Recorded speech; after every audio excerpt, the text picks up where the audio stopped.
This week, we look at Woodbridge Township, New Jersey, where suitcases full of body parts washing up from the ocean leads to a local man, a lot of lies, and maybe the biggest liar of all time. Welcome to Small Town Murder.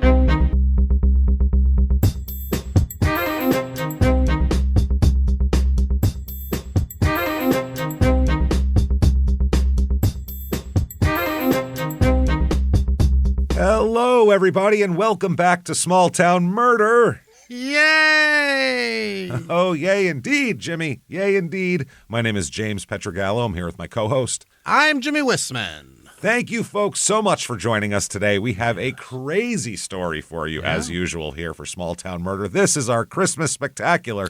Fantastic. And it's really just a warm and fuzzy family special this week, as it always is. It's the newborn king. Oh, it's beautiful stuff. So you're going to be sitting there with the fire gently going. Yeah, you're going to have the soft, maybe a Oh Holy Night playing in the background. And then this. It's going to be perfect for you. So let's get right into it, definitely. Before we do, though, we definitely want to say, head over to shutupandgivememurder.com. Oh, yeah. Get your tickets for live shows. All of 2026 is for sale right now, starting off with February 21st in Nashville. Get those tickets. Nashville always sells fast. So get in there. Also, I'll just read the cities: Durham, Atlanta, Phoenix on March 20th. There's also the next night, a Your Stupid Opinions live show, so come to both. Salt Lake City sold out. Sorry about that. You guys are awesome. Thank you. Denver, Buffalo, Royal Oak, Milwaukee, Minneapolis, Dallas, San Jose, Sacramento, Terrytown, and Boston. Get your tickets right now. We Hurry cannot up. wait. Get your merch. Get all that good stuff and come see us. Shutupandgivememurder.com is where you get all of that stuff. You definitely want to listen to our other shows, Crime in Sports. That's that's the name of our show we've been doing for 10 years. How do I mess that up? That's our foray into... I say welcome to Crime in Sports every week and do all that, but Crime in Sports, listen to that. We've done some crazy episodes lately, so you don't have to like sports at all. We just did an Australian kayaker, so you definitely don't have to like sports. We don't talk much about the kayaking. It's all about him getting arrested a lot. And Your Stupid Opinions, where we find the wildest, dumbest, craziest reviews on the internet and make fun of the people who put them on there. So that's a lot of fun. And then definitely get yourself Patreon. Patreon.com/CrimeInSports is where you get all of the bonus material. Anybody $5 a month or above, you're going to get everything immediately upon subscription. You're going to get hundreds of bonus episodes you've never heard before. Then you get new ones every other week, one Crime in Sports, one Small Town Murder, and you get it all. And on top of that, you're also going to get all the shows we put out, Crime in Sports, Small Town Murder, both episodes, and Your Stupid Opinions, all ad-free. Ad-free! And you get a shout-out at the end of the show, too. You can't beat it. This week for Small Town Murder, I'm going to give you guys a choice again for the bonus episode. We'll do a poll, and it's going to be either old-timey crimes, which people are always asking for more of, either that or this crazy mall collapse that killed a bunch of people. One or the other. Where was that? Doesn't matter. You just let me know what you think. We'll do that. We'll put up a poll and we'll find out. So that's patreon.com/CrimeInSports. Quickly, the disclaimer: this is a comedy show, everybody. We're comedians. The stories are sadly insanely real. We wish they weren't, honestly. I wish we could just make up crazy stories like this every week, but I don't think Stephen King could write this much every week. It'd be crazy. Nothing's, embellished for comic effect or anything like that, because the stories are crazy enough to where they're horrifying and they're insane and kind of are funny on their own. Yeah. Why? Because we make fun of murderers. That's why. Yeah. It's always a dumb decision. Hey, I think I can get away with this. Yeah, no, I can kill her and just put her over here. No one will find her. That's a crazy thing to do, and we can't help but make fun of that. But what we don't do, though, is we don't make fun of the victims or the victims' families. Why is that, James? Because we're assholes. But we're not scumbags. See how that works? It's real easy to do that. If you think that true crime and comedy should never go together, I don't know, maybe we're not for you, but you should probably give it a shot. I think maybe you might be happily mistaken. And if you don't, though, if you want to hear a crazy story, you're about to. I think it's time to sit back, everybody. What do you say here? Let's all clear the lungs and let's arms to the sky. Let's all shout. Shut up and give me murder. Let's do this, everybody. Okay. Let's go on a trip, shall we? We gotta. New Jersey this week. Yes. to New Jersey. That's hard to say, too. Going to Woodbridge Township, New Jersey. Okay. And this is going to be in like kind of north central-ish Jersey, kind of off on the east. It's about 35 minutes to New York City, about an hour 10 to Philly, about 40 minutes to Garfield, New Jersey, our last New Jersey episode 619. So exactly 50 episodes. Oh, no, 40, whatever. Brutal Murder, Stupid Murder. And that was I remember that was a really, really wild episode. The guy tried to represent himself. So anytime you get a murderer representing themselves, that is a good episode. I know that for a fact. This is in Middlesex County, area code 732. It has, I guess, mottos and nicknames, two of them. Oh. One is the Crossroads of New Jersey. Yeah. Which I don't even, great. As it happens. Yeah. It's all right there. By the way, I am from New York, so making fun of New Jersey is kind of it's just just a thing you grow up with in your blood. It's part of your heritage. And I'm sure they do the opposite. It's all in good fun. We don't care. It's like Yankees and Red Sox fans. It's ball breaking. I think everybody's got one that they do that with. Yeah. Minnesota Phoenix and has Iowa. Tucson, Minnesota. They go. Phoenix just does it with Owls and Crows. It's all the another same. city because they're like, I don't know, we can't really compare this piece of shit to any other piece of shit. Well, they try to have a rivalry with L.A., but it's like not really a rivalry. That's dumb. Yeah. There's no beach. You can't compare. Being a 5-year-old and punching your older brother in the mouth when he gets home from the Marines. You know what I mean? It's like, come on. What are you doing? Not really the same thing. It's Crossroads of New Jersey and the best town around. Yeah. At least it's not the best town in the world like that other place, the best town on earth. They're like best town, within a few miles of here. You know what I mean? Sure. Maybe in the county, but not the whole county, like this best part town of the close county. By. Yeah, best town that touches this area. You know what I mean? Best town within an hour Adjacent. driving distance. That's all, So not even because New York City's 30 minutes. seconds. 20 minutes. Anywhere within like 6-7 miles of here, basically, is what we're talking about. It's the best over there. So history, it's the oldest township in the state of New Jersey.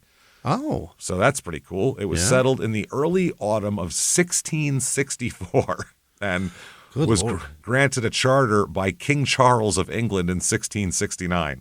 Yeah. So this is way, way old. King Charles. King Charles. Now, Woodbridge is the site of the first grist mill in New Jersey as well. So take all your grain there. Grist it up. The mill was built by Jonathan Singletary Dunham, and who's got a house there, which is hilarious because it's this house, and it's a nice house, and he's buried like right in front of the front door. Big tombstone. So it's like, I'll pass it down, but... Yeah. You're going to whack your shin on me all the time. If the kids are playing wiffle ball, I'm third base. So, you know what I'm saying? Like, you're going to remember me. I'm never leaving. No one's sticking me in the back corner of a cemetery, coming once every 5 years. None of that bullshit. Every time you leave the house. Every goddamn time you leave the house. So that's how that goes. Now, Woodbridge was it was named after Reverend John W. Woodbridge. Sure. That was a name, Woodbridge? Woodbridge was a guy. Before it was a cheap wine that got people to kill their boyfriends in suitcases, it was that's right. That's a man and a town. Or you could buy it in half-gallon servings. Yeah, where you could buy magnums of it. There it is for fucking $14. That is funny. Oh, man.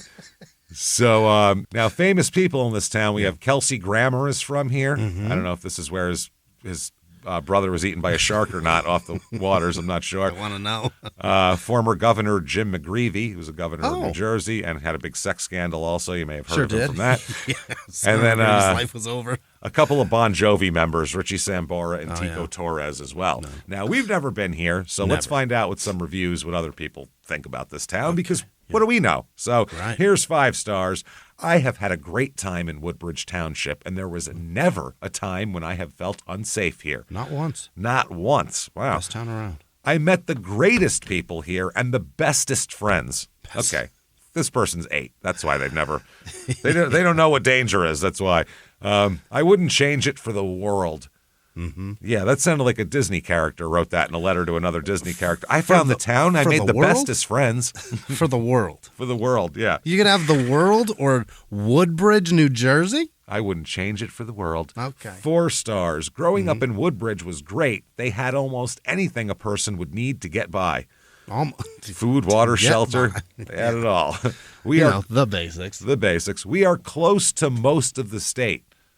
Okay. I don't know how that's even possible. Most. There's some of it that's too far. It's close to most of the state, so nothing is too far. It is a safe town with crime. Oh. Okay, this person is just... My head hurts now. I love candy. It's sugary, but also dry. We're close to most of the state. Yeah. It's safe, but with crime. Yeah. I don't know what's going on, but nothing you would expect with a town with a population of over 100,000, which is what they have now. Mm-hmm. On top, there is plenty of things to do for families, like going to the mall. Big day for everybody. Oh, man. You're in the burbs when you're like, there's plenty to do. There's a mall. Yeah. Careful. I heard those collapse. You know that? Yeah. 2 stars. Most people keep to themselves. Mind your fucking business. Yeah. Best town in the world, Crossroads in New Jersey, mind your fucking business. Those are our mottos. They have annoying dogs who bark throughout the day and night. They also take their sweet time turning their car alarm off when it goes off. This guy has one neighbor that this review is about. He's like, they keep to themselves, but the dogs and the alarm. Yeah. And then 1 star finally. Okay, a very political town. Oh. The same people work for Woodbridge Township for more of 40 years. More of 40 years. More of 40. If you go to the borough and ask for something, which is your legal right, like, it is. And this is in quotes, OPRA. Yeah. Your legal right, like Oprah. Yeah. I have a right to Oprah, and I went down to the town hall and I demanded my Oprah, and they won't give it to me. Expect an attitude instead of the requested report. Someone let Oprah know this is happening. Yeah, this is bad. Oprah's reports. Oprah's reports. People in this town currently 103,353, and it's gone up a significant amount. Yeah, it's 35 minutes from New York City, so it's very commutable. Yeah, and you could even commute to Philly if you wanted to. Sure. That's not a bad thing if you're in a place and you're looking for a job and you can look in either of 2 major American cities, and you know what I mean. That's pretty. Most people don't have that advantage. That's pretty good stuff. It's a few more guys than women here, which is weird for a town with a population like this. It's 51.3% guys. What the hell is going on here? Median age in this town, 40.2, which is a couple years older than the national average, but nothing crazy. More married people than normal. It's about 55% married. This is a suburb. Yeah. This is, you used to have a place in the city and then you had a couple of kids and it got too cramped, and so you moved here to have a yard. Yeah. This is what you do here. And it's very low, like single with children, very low divorce rate. Yeah. Divorce there's only 7% of the people here are divorced. Is that right? In the country, it's like 60%. This is like 7. It's wild. Well, I think 60% end in divorce. I don't know if 60% of people have been divorced, but race of this town here. They will be eventually. Race of this town, you can wait for it. Set your watch. 43.6% white, 10.8% black, 24.5% Asian. There's a lot of Asian people in central New Jersey here. 18.9% Hispanic. Religion in this town, 57% religious here, as that's higher than most. Normally it's 50-50. But 42% of the people here are Catholic, because as we know, Catholics are the Baptists of the North, everybody. We all know that. Heavy. That is a lot. 1.9% Jewish. Hey, look at that. We can finally sing the damn song. It's been so Shalom. long. Hava, Nagila, Hava, Nagila, Hava, Nagila. I don't know the words. Hey. There we go. We got that out. Excellent. So, we're always shocked if there's 1% is the threshold. We're just like, wow. There it is. Most towns we do, it's just not. Yeah. There's just, if it's down south, it's all Baptist. If it's up north, it's all Catholics, and that's that.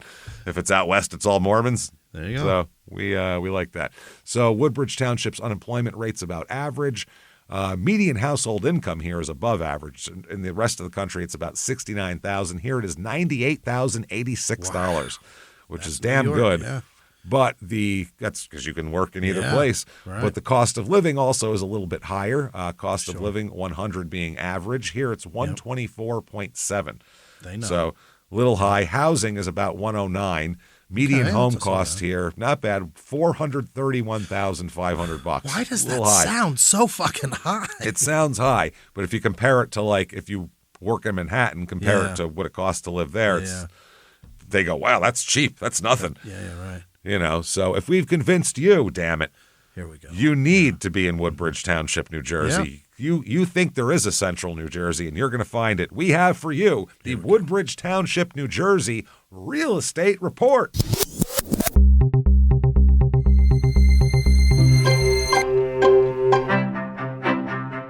Average 2-bedroom rental here goes for $2,020, which is my Christ, almost $800 more than the national average. Yeah. That is a steep price there. So it might be better off to buy a place if you're going to pay that much anyway. House number 1 is a 2-bedroom, 2-bath. So T-bowl, technically T-bowl for every B-hole there, but you know, 832 square feet. So you're not fitting a lot of B-holes in that place. It's basically a condo. It's a house that's split into two, a duplex basically. So you have 2 front doors, and one's your neighbor's and one's yours. You share a wall. It's okay. It's not bad. It's got like it's got some room in there. It's for 832 square feet. It looks bigger than that. It looks like it's done pretty nicely. $389,000 for that. Oh boy! So that's a little steep for basically half a house for an apartment essentially. House number 2. 3-bedroom, 2-bath, 1,245 square feet, kind of your standard, family starter type home. Nice inside, nothing wrong with it. Like I said, kitchen's been done in the last 10 years. It's fine. $479,000 for that, though. 1,245 square feet. And this isn't not on a bunch of land or anything like that. It's wild. Then house number 3, 7-bedroom, 7-bath. T-bowl for each and every B-hole. 4,569 square feet. Yeah. It's wild. It's got a big yin-yang thing in the driveway. Whoever did this was a douchebag. It's got lions up front. When you look at it, being an Italian guy, I look at this house, and when you look at the gaudiness of it, you go, well, I still can't. Is it Persians or Italians that live here? I can't tell, but it's one of the fucking two. I'll tell you that much right now. A guy named Vinny owned that house at some point. I know it, and he's probably related to me. It's one of those things. He might even be renting it out. He could be renting it out. It's gaudy inside. It's nice. It's like the bones of the house are very pretty, but it's very gaudy, so it's hard to see past the gaudiness. $1,299,999, which $1 million. That's expensive, but for a half hour from New York City for a 4,600 square foot house, that's not bad. That's a pretty decent price. I mean, if you're making big money, I guess. Now, things to do here: the 50th annual St. James Fair. What is they have that? A fair. It's a fair. James? They say they have new and exciting entertainment, games, and rides, as well as famous foods. Ooh. Exciting, yeah. Including a specialty booth, an American booth, an Italian booth, a Lebanese booth, and more. Now, musical acts that they have here. Oh. Thursday, they'll have Johnny Spizzano streaming live music from the Border 106 with their mobile station vehicle. Oh, the radio station DJ. Yep, Johnny Spizzano will be there, and he's going to be broadcasting live. This guy is an interesting-looking guy. Let me just put it that way. Friday, they have the 10th Mountain Division Rock Band, which I believe is a group of soldiers who perform at events and they have like a band. Yeah. I don't know if they just play like Stars and Stripes Forever over and over again, or if they play regular shit, but was beautiful, yeah. We don't know. I tried to find them and I could not find I couldn't tell if it was that. There's a bunch of other bands with similar names, so it's hard to tell. Saturday, though, DJ Joe Ablin will be there. Hell yeah. Who just looks like an Italian guy. This guy spinning all the. He looks like he's hanging out at a pool at a country club. That's the look of this guy. He's real tan and real he looks like he works out too much. One of those Very guys. Jersey, yeah. Then the Twirlin' Saints will be there. Hell yeah! So that's exciting. Twirl it up. Then we have the Patty Stanford Band, which is an old lady and 4 old men. Nice. Literally. And the picture of their band is like in the middle of a field. There's a pickup truck, and she's like sitting on the bed, and all the guys are like leaning on the truck, and they all look like your grandpa who teaches wood shop. That's what they all look like. Perfect. It's really weird. They all look like they whittle. Yeah, they all look like they whittle. It's a lot of fun there. There's also rides and a dunking booth and gambling.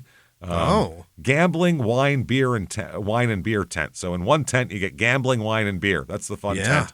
And then there's a dunking booth and an ice cream booth and all that bullshit. That James, a lot of people like to call those an underground casino. That's what. Although it's probably legal, I'm sure.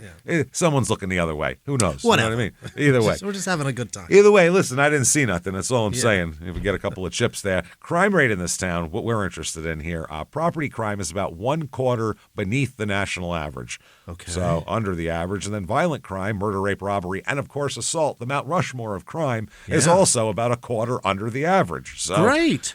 People are doing well here, living safe, and apparently they have money. They're buying $1 million houses. Seems like a nice place, I guess. So that said, let's talk about some murder here. Okay. We are going to start this off on May 5th, 2004. Now, we're not going to start off in New Jersey either. We're going to start off near the Chesapeake Bay Bridge Tunnel in Virginia, which is worst invention in history. Long-ass thing where you go on a bridge for what seems like 50 miles, but it's not that long, and then you go, the bridge disappears into the water. That's the crazy shit. It's just gone. It looks like it collapsed, but it didn't. That's when you go in a tunnel for 80 to 90 miles or so, and then you pop back up for another 400 miles of bridge. That's what it looks like. And you were doing fine. You were almost done, matter of fact. I'd much rather just be in a boat through all this. It looks terrifying. So, I guess they do that so you don't have to have a drawbridge. Is that the point? I think it's too long to have a bridge.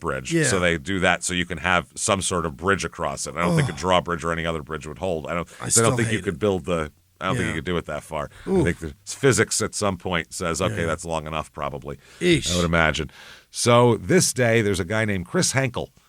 He's got a day off. And he's got a fishing date with his buddy named D. Connors. They're going to go out and do some fishing today. Yeah. It's early May, the start of the trophy fishing season in Chesapeake Bay. So you're going to get some good fish out there.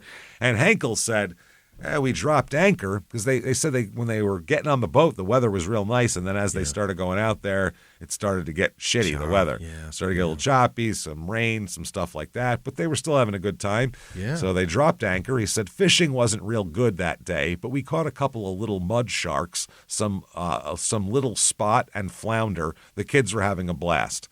The kids don't care what you're catching as long as they're reeling something in. If it's wiggling on the other end of the hook, that's I win. I did it. I did it. It's like a magic trick, for a kid.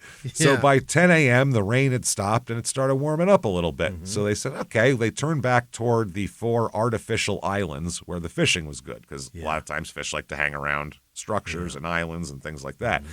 So they passed Island 4. And the 2 guys are bullshitting in the back of the boat, and there's a 12-year-old kid named Sam that one of them has, and they have he has a little sister, and the kids are playing. That's what's going on. So suddenly, this guy's buddy D says, "Hey, you just passed a suitcase floating in the water. Yeah. Turn around, let's check it out." Yeah. First of all, the answer is nope. No. Why? The answer is keep driving, and then when you're a half mile away, you go, "You say something?" Suitcase, I don't know. Who knows about that? Anyway, so we're going up this way. Let's check it out. Yeah. So he cut the engine. Clearly a robbery just threw their shit over the bridge. Obviously. We got to get the money. This fell out of a plane coming from Newark. We have no idea. So they turn around and they see a medium-sized dark green suitcase just floating, bobbing in the water. So they pull up alongside it. And so Connors, that guy, the friend, and his son grabbed the handle of the suitcase and pulled it on board, just like you're taking it off off the luggage thing at the airport. So, but it was heavy. They're trying to pull it on board, but it's really heavy. They can't get it. So, and it's got water in it too at this point, even heavier. So Henkel comes over and they have to pull it up together. So 2 hands, It's either full of gold bullion. or we're going to have a bad day now. One or the other. Let's be realistic. either the Did you best think or it the was worst. gold bullion? Did you? Because, I mean, even if it's like cocaine, that's not going to weigh very much. Yeah. A few pounds, that's not that much. So anyway, they bring it on, and the 12-year-old boy thinks it's great. He said, it's a pirate's treasure. Yeah. Which is sure. Pirates don't have suitcases, kid. absolutely not a pirate's treasure. I don't think gold floats, buddy. Holy shit. And he's all excited, and he starts unzipping the suitcase. It's Crown a pirate's jewels. treasure. Yeah. What's going to be, it's just going to be full of gold coins and like pearl necklaces and shit. It's Right. going to be amazing. So then the little boy opens it up, and it's just a bunch of black plastic trash bags all in there. That's all it's there. It's just a bunch of plastic around something. So Henkel, the guy with the boat, said, I was nervous and looking around. Did we pick up something we shouldn't have? He thinks it might be drugs, and someone's going to be pissed off at him for picking this up out of the water, which is a fine, honestly, that is a really sane reaction to it. Oh, shit, someone might be mad we did this. This is why you mind your own business. Is it your suitcase? No? Right. Keep on going. So East Coast dumps, there's a lot of things dumped in the ocean that you don't want. That's what I mean. Yeah, there's tons of stuff. Yeah. Medical waste, Gambino family members, just peep things. Fucking Anything, garbage. You never know. So it's a pirate's treasure, and he's opening it up. So the guy said, did I pick up something we shouldn't have? Is whoever dropped it still here, trying to make sure it sinks, too? Great That's question. the other thing. Yeah. Is this a mob hit with a bunch of body parts, and they're trying, they're watching it sink, and they go, some asshole just picked it up, and now they're going to come over and talk to them. He got a boat. So this guy, as he's opening his mouth to tell the kid to zip the suitcase back up, the kid's ripping open the bags. Oh. Because he thinks there's a treasure in there. What there is, though, is this kid opens up the bags, and it's a pair of legs. Yeah. Just Suit legs. yourself now. Yeah. Just human legs. That's it. That's the only thing in the suitcase. Severed from the knees down. Yeah. So there's something knees else somewhere else. and below. Yeah. Oh, boy. So that's You not proud what of you yourself, want. Junior? Yeah. What'd I tell you? This is why you mind your own fucking business. That kid will always mind his own business from now on. Though. So this is a valuable lesson for this young boy. Still might be a pirate with two peg legs, James. It's possible. Yeah, it's a treasure, all right. So he screams, the boy, obviously. Yeah. So they all just stared at the legs for a minute. Just like, what do we do with this now? Are those really there? Yeah. Then this guy, Henkel, says the most obvious thing that's ever been said in the world. Yeah. Quote, I knew it was foul play. Did you? Think somebody killed themselves, exploded their legs off, placed them in a suitcase, wrapped them in black plastic, and dumped them in the fucking Atlantic? You think it's a real accident. Yeah. I knew it was foul play. Then I really started looking over my shoulder. Those legs looked very, very fresh. They're new. They didn't have an odor. Still got that new leg smell. You know what I mean? They're so new. Still got that new leg smell. Jesus. After closing the bag, he dialed 911 on his cell phone. Smart, yeah. So he said, quote, she thought I was kidding. I said, no. I need someone to come here and pick this thing up. We're holding legs, guys. I'm 2 seconds away from tossing this shit back in the ocean. Like, I'm not doing this. So that is what happened. So there are a group of people out on a nice day in a boat that are now staring at legs. That said, let's go back in time and talk about some people. Okay. Let's leave that right there, and we'll pick that up later. Let's talk about William Theodore McGuire. Bill, actually. Billy Ted. Bill and Ted. One guy. He's one guy. He's got them both. So he's born September 21st, 1964 in River Edge, New Jersey. He's the youngest of three kids. He's got two older sisters, Cindy and Nancy. And Bill and Ruth are his parents. I don't know if he's a junior, though. I know he's both Bill, but we don't know if the middle name's the same. Right. His father worked for the New York Times as a pressman, and his mother was a homemaker, stay-at-home mom type. Operating a printing press? That's kind of cool. Yeah, as a pressman. That's pretty neat. So they're a blue-collar family. They live in the Bronx. Sure. That's where they live to begin with, which is where a lot of my family's from. And the The New York Times doesn't pay that well, but they have they're a union and they have good benefits. Sure. So the kids all have very good health insurance and they have stuff like that. So they do have that. They just don't make a ton of money. Yeah. So they have their first child in 1955, and that's Cindy. And then they have Nancy 5 years later, and then they have Bill Jr., I guess. Yeah. Now, soon after Nancy was born, though, the family moved to a larger apartment in River Edge, and, so that's kind of how that went. So the kids are basically spaced out 5 years. Okay. It's like 55, 60s, 50s, 64 type of thing. In 1968, Bill and Ruth get a divorce, which back then was a big deal. Yeah. 55? 68. Oh, 68. Still a big deal. Yeah.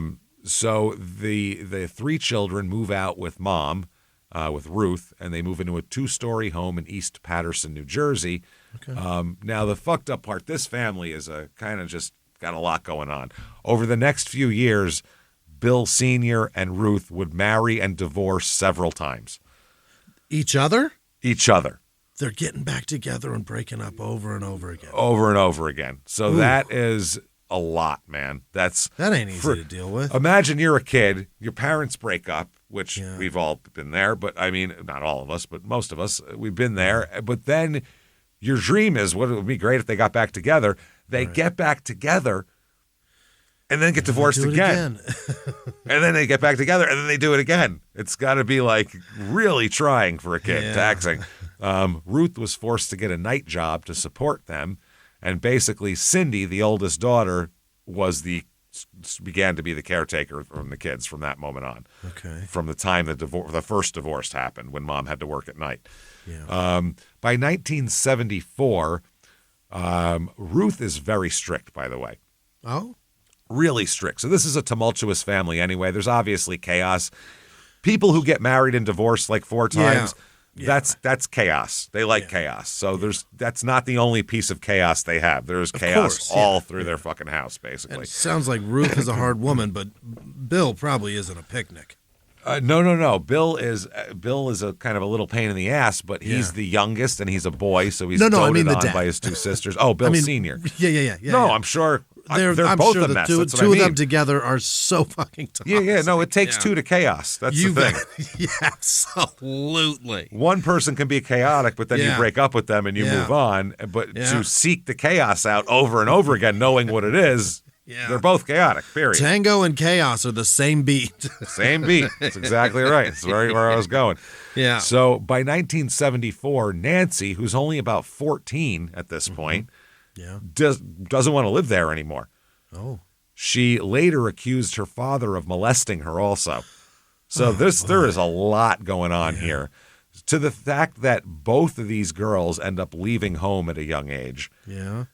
Generally, kids who are 14 don't want to be taken from their homes. No. Unless something bad's going on. Yeah, you know what I mean? Yeah. Nancy said, quote, "I asked to go into a foster home." Wow. How many kids asked to go to foster care? Can I go be abused and called worthless? It's so you much remember on the Wire when Wallace was handing out juice boxes to all the kids and they're leaving and the one kid didn't want to go to school and he's like, "You want to end up in foster care?" That's worse than living in a fucking abandoned building. Right. With no electricity or bathrooms, where your brother gives you a juice box and tells you to split a bag of chips with your other brother. That foster care is worse than that. And she's like, "I asked to go to foster care." Yeah, because I didn't want to run away, she said, but she wanted to get the fuck out of the house. And she did. She got out of the house. Yeah. Wow, make my transition stable is all she wants. Yeah, that's brutal, man. So there's bad stuff going on there. Mm-hmm. Now, when Bill was 12, here, mid-70s, his sister Cindy left home and married a pharmacist named Bill Lagash. So she became Cindy Lagash and left. Now it's just little Bill, 14-year-old teenage Bill, alone with his mother. Yeah. Soon afterwards, Ruth moves to Clifton, New Jersey. Bill enrolls in Clifton High School. His sister Cindy said he was a B student, but he always had friends. Apparently, he did not like living with his mother either. Didn't like living with Ruth. Cindy said it was hard for him. He was her entire focus, and there was no buffer. Okay. So yeah, if someone's a strict disciplinarian and there's 3 people to disperse some of that discipline, it's one. But if it's just you, you are the prime focus of all the attention. You're gonna not be able to move. So at age 15, Bill ran away from home. Wow. Which is, again, teenage kids don't run away and try to stay away usually unless there's very bad shit going on. Yeah. They run away for a day and come back, but they don't. Yeah, and stay he away. stayed gone. Well, he showed up at Cindy's house, at his sister's house in Vernon Township, and said, "Can I live here?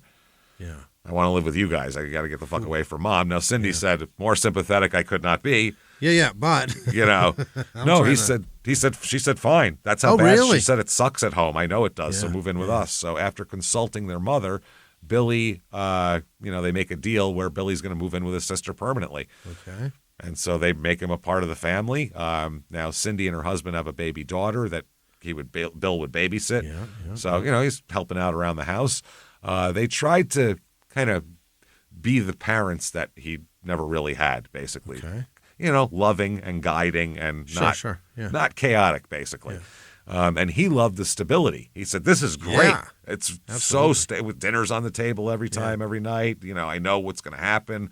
Yeah. You're not like going to get divorced then remarried again. It's pretty cool."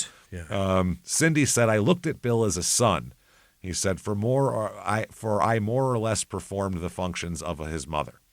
Okay. So he enrolls at Vernon Township High School in the middle of his junior year, and he makes friends with a guy named Lenny Polsky, who's going to be an important figure in his next few years of formative living here. Now, he's not a great student, though, Bill. No? He just doesn't really care about school. It's not his. And it's not for everyone. Yeah. It's the mid-'70s. It's just. It's just the time, the place, his upbringing, and some people just aren't that interested in it. I was one of them. Yeah. Just couldn't focus. So we exist, man.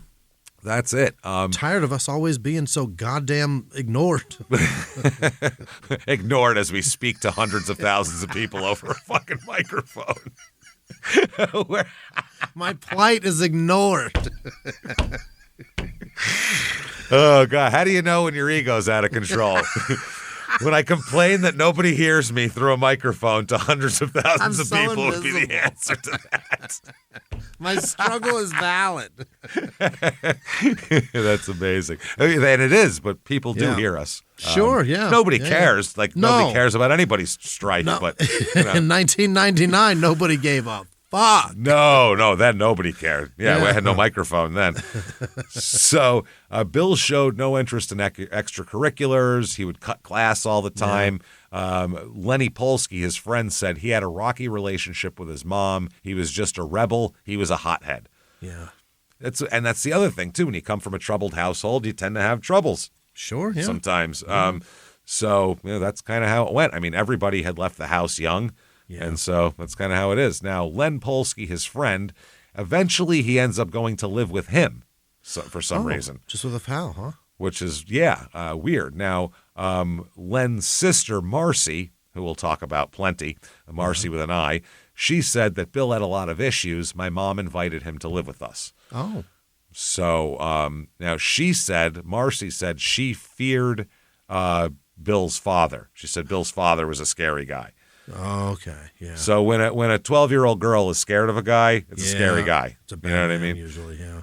Yeah, and because Marcy was 12 when he moved in, and he was 16, 17, so she got a big crush on him.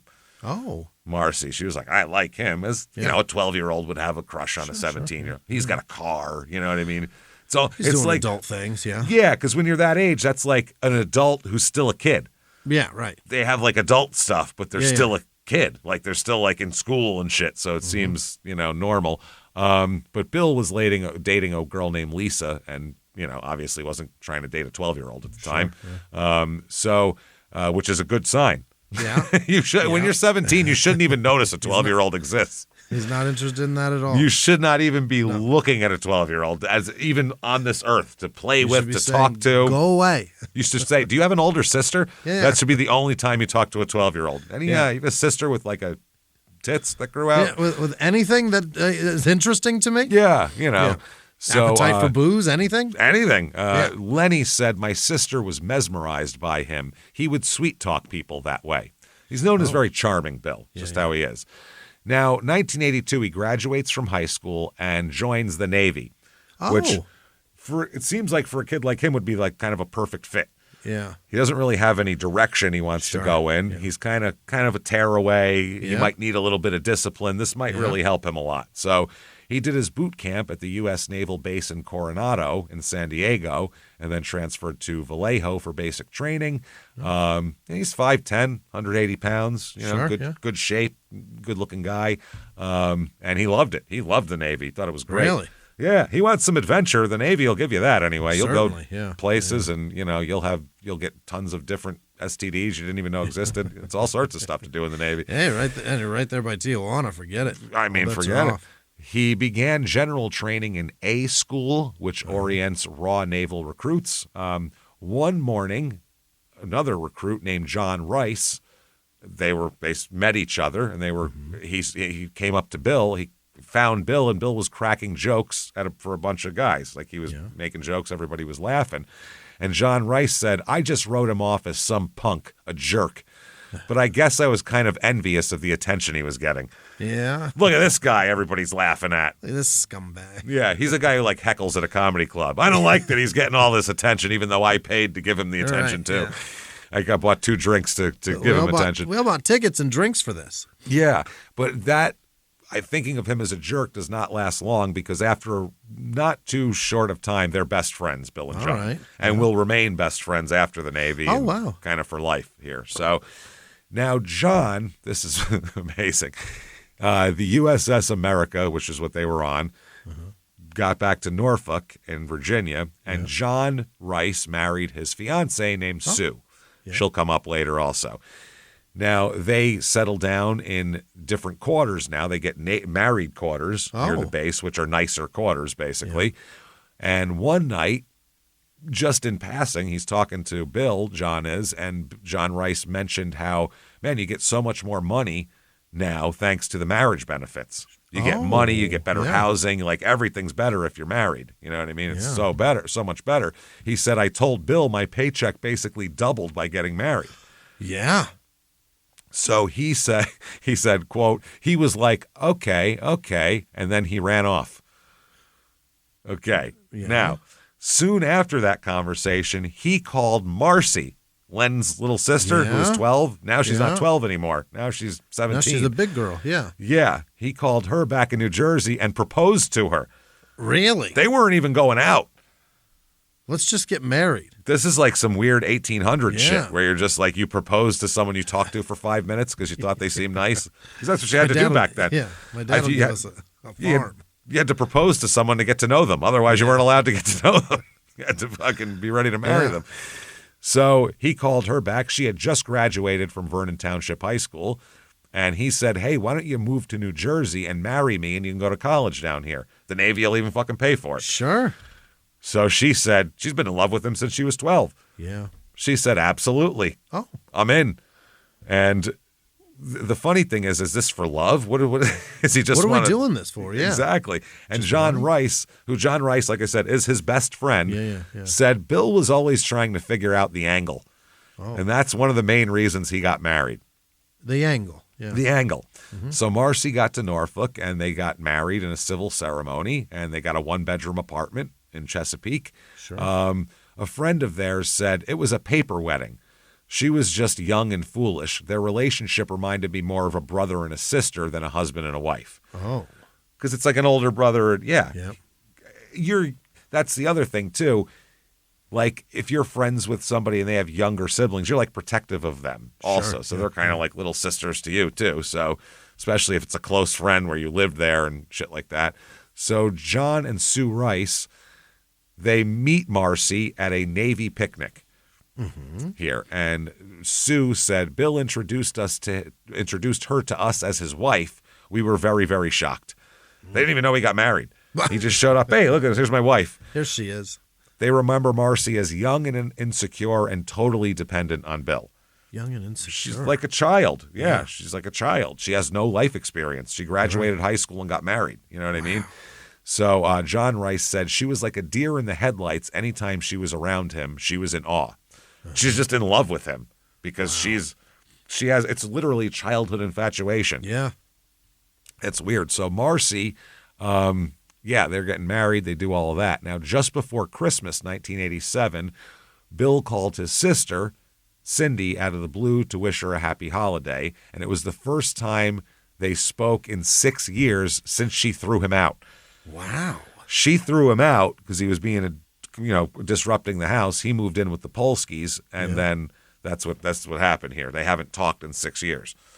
So, but now they're getting together. And Cindy said, in my family, we hold grudges, but once you make up, you don't have to say anything. Oh. Just make up and it's fine. So Bill invited Cindy to come to Norfolk and meet his new wife. Come meet Marcy. So the next summer, she came for 3 days with her 2 children. She had a boy and a girl now. And she said it was the first time I got to see him in his uniform. He was adorable. He looked just like Tom Cruise.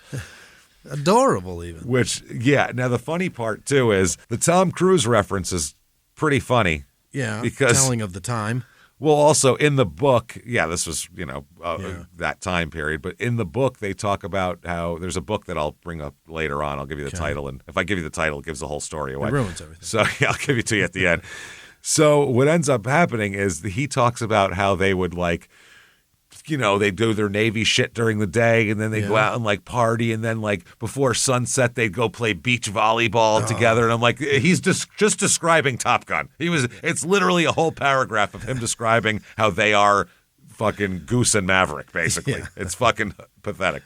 It's so funny. So the sister said when she first met Marcy, she couldn't understand why Bill married this girl. Really? He said she had no personality, no intelligence, nothing. She was a shock to everyone. She's just a wet piece of paper, basically, Marcy.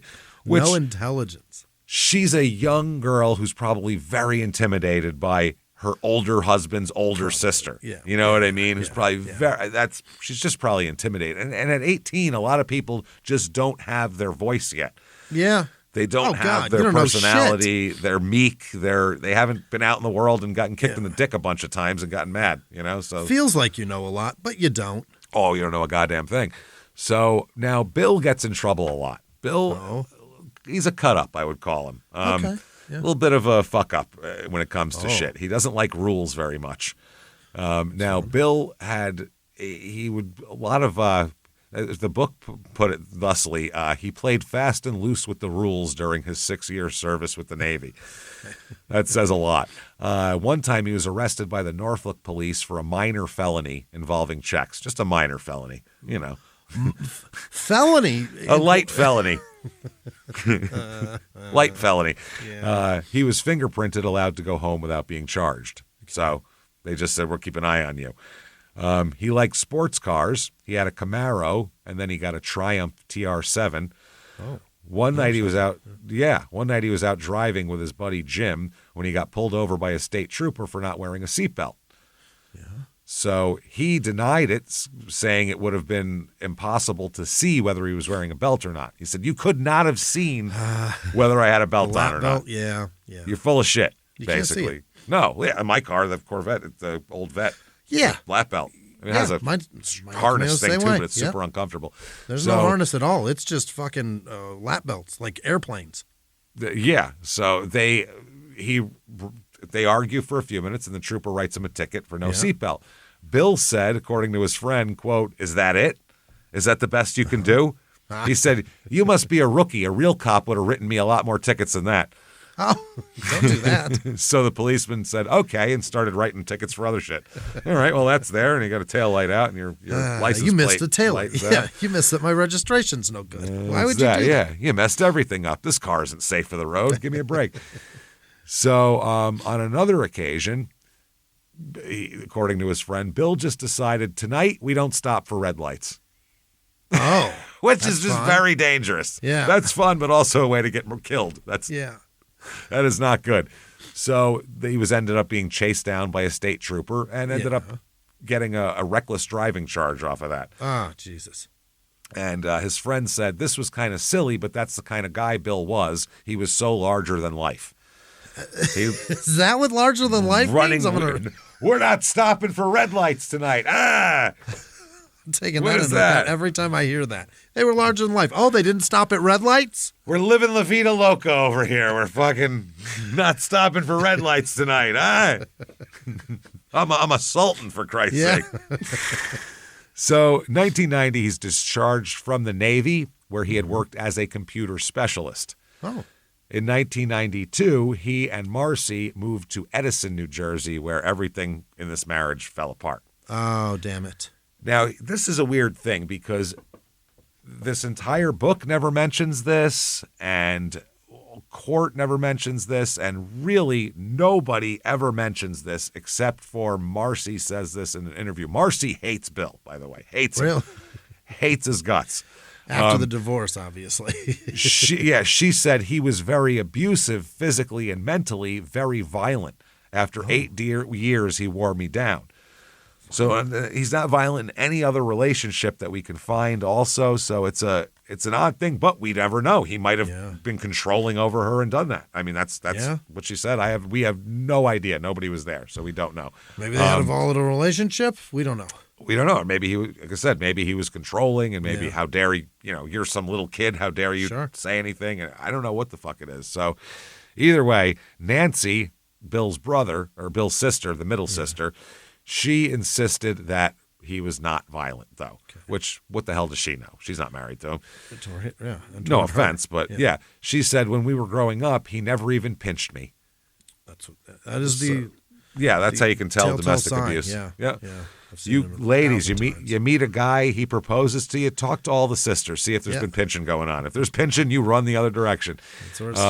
She said he never hit a woman in his life, is what she said, which, again, she wouldn't know. Now, in early night, this is the book's version of events here, which is a pretty good vetted version. Okay. Bill brought Marcy to his 10-year Vernon Township High School reunion in 1992. Ooh. And then soon afterwards, he walked out on her. He left her. Oh. And he told his friend Jim that basically he stayed in the marriage until Marcy could look after herself. Like she was too immature to do that in the beginning. Couldn't just leave her right away. But now she's grown up a lot, so now I can free her. And he's like a bird where you fixed up her little wing, and now she can fly again. You're gonna release her from the back porch. Yeah. So that's interesting. Her version is he beat me, and his version is just couldn't deal with her anymore. Back to health. Yeah. Yeah. So Marcy said, the book says Marcy was all broken up about this divorce, and for the next 2 years tried to get him back all the time. Oh. Yeah. Whereas Marcy was like, I couldn't take it anymore. I just left. So I don't know. Bill moved into a townhouse in Woodbridge at this point. With Brian Gerber, a friend of his, and another roommate. He started dating again, but the roommates and everybody said Marcy was always around. She was always popping up, basically. His friend Jim said she was still trying to mend that relationship, trying to bridge that gap. So for the next 2 years, Bill is in school for computers and working nights in restaurants around Edison. He also started going to Atlantic City to gamble a bit too, because that's adrenaline people like he is. If you say not stopping for red lights tonight, you like adrenaline. You like to almost get hit by cars. You like to be chased by state troopers, things like that. So gambling provides you with that thing where larger than life. Yeah, larger than life, man. Now during the separation of Marcy and Bill, Marcy went over to Bill's apartment and walked in, and Bill's sitting there with a chick. Oh. Marcy's not thrilled about that at all. This is a younger woman named Melanie Slate, and that's who's sitting on his lap.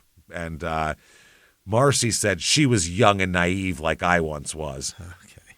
That's what she said, which we'll talk about her. She is not naive at all. No? No. Naive is not a word I would use to describe Melanie whatsoever. So this is how they met, too. He's hanging out going to the casinos, doing something like that. The Taj Mahal he was going to all the time. He became a rated player for the first time in 1994. Rated? He wins That's the thing. Yeah, he what goes is to rated? Vegas and wins. I don't know. I guess maybe ranked in some. Yeah, I don't know how idea. you get ranked. That's fascinating. So in the summer of 1994, his roommate Brian brings a girl home, Melanie Slate, Yeah. and introduces him to his roommate Bill. And Bill and Melanie hit it off. Oh boy. So that's how that goes. Now, this is Melanie Lynn Slate. She's born October 18th, 1972, so she's a few years younger than him also. But, at this point, she's in her 20s. She's not. Right. Marcy was 12 when she met him and crazy. fell in love with him. She's like, she was young and naive like I was. No, she was 22. She's a grown-up. Yeah. Very much a grown-up. Now, Melanie was born in Ridgewood, New Jersey. Her parents are Bob and Linda. Her father walked out on the family and moved to California when she was just a baby. Yeah. 4 years later, he died of cancer. And Yikes. so Melanie was very upset. And obviously, she has no dad, and then the dad's dead. So that really sucks for a young girl or a young boy or anybody. Now, so Linda, the mom, moved into a house in Oradell, New Jersey, with her parents and two sisters. So that's a lot of people in this house. She found a job working as a secretary in a Manhattan computer company and commuted from New Jersey. Linda then gets involved with a fucking rabid affair with her married boss. Nice. And it's a mess. It's a fucking mess. And like the kids have to hide it. Yeah. It's just a mess, man. It's horrible. So the boss's name is Michael Capararo, who would often stay overnight at the home. This guy, he would come stay. Now, about a year into the affair, this guy started bringing his son over. What? He started bringing his son over as a cover, saying, I'm bringing the son to play with their daughter, to play with Melanie, when really they would just go fuck and leave the kids sitting out there alone to play. Yeah. Wow. Michael Jr., the son, said it was a very big secret. My father always told me that she was just a friend, but as I got older, I realized what was going on. But I was instructed to keep this a secret. Eesh. That is, you don't want to keep those secrets from your mom. That's brutal. No. So Michael Jr. and Melanie Jr., Melanie, She is, yeah. Melanie was 4 years younger than Michael Jr., would be left to play together for hours while they would be in the room. Like, they're not even having like a quickie. They're having like all a day. full session. Yeah. They're, they're Oils in there. and shit. Candles are lit. Yeah. Fucking Al Green is playing. There's some massaging going on. Batteries in it. Yeah. It's wild. It's wild. The sheets need to be washed afterwards. Yeah. So, down the room. Oh, man. Michael Jr. said, I grew up with Melanie. She could always get you to do whatever she wanted. She always got her own way and could talk people into anything. Manipulative, yeah. Which, I mean, a lot of kids figure that out when they're young. Yeah. So Melanie is in Woodbridge in public school, and as a student, she gets really good grades without really doing much work. She's a smart fucking kid, just smart. Smarter than the other classmates, the teachers said. It was kind of just naturally adept at schoolwork and also had an amazing memory. Linda, her mom, said she was every mother's dream, a good girl, never got into trouble, happy, wonderful student. Okay. Every mother's dream. Now, when his parents finally separated, this is Michael Jr.'s parents there, Michael, the boss and the married boss and the wife, they put the family home up for sale. That's when Michael Jr. finally told his mother about Linda, about Melanie's mom. Oh, yeah. And he explained once his mom found out, his dad was blaming it all on her, blaming it all on Linda. You went over there with your dick, did you not? I'd say it's pretty mutual, my friend. She did this. Yeah, she did. I don't know. I was over there. Next thing you know, my dick was wet. I don't know how it happened. Don't look at me. Don't look at me. He said, my mother was very upset. That's why I had to open my mouth and tell her.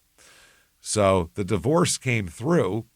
And so then her boss, who she's been having an affair with, went to live with Linda and her whole family, her sisters, her parents, the kids, everything at this house. Which is a nice house and everything, but still. And even Michael Jr., too, moves in. Everybody's moving in. So Michael Jr. and Melanie become pretty close. He says she was a smart girl. She and her mom were very close. She was a mama's girl. She did not like Michael Sr. No. as a stepfather. No, Melanie had no use for him.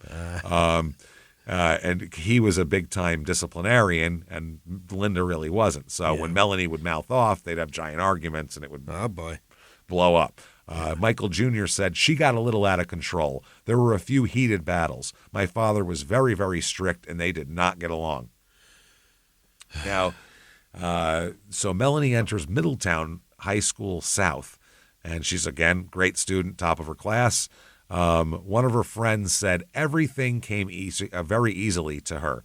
She was very smart and always an overachiever when it came to school. And and every weekend, Michael Sr. who's a service manager for Time Warner, would take the whole family to Atlantic City every weekend. It takes them all there? Because if there's one thing small children love, it's gambling. They just love it. It's blackjack. I can't get enough. He and Linda would leave the kids in the hotel room by themselves for hours and hours while they went and played high-stakes blackjack and poker. Took them to the casino and said, here you go, kids, enjoy. Don't leave the room. Yeah.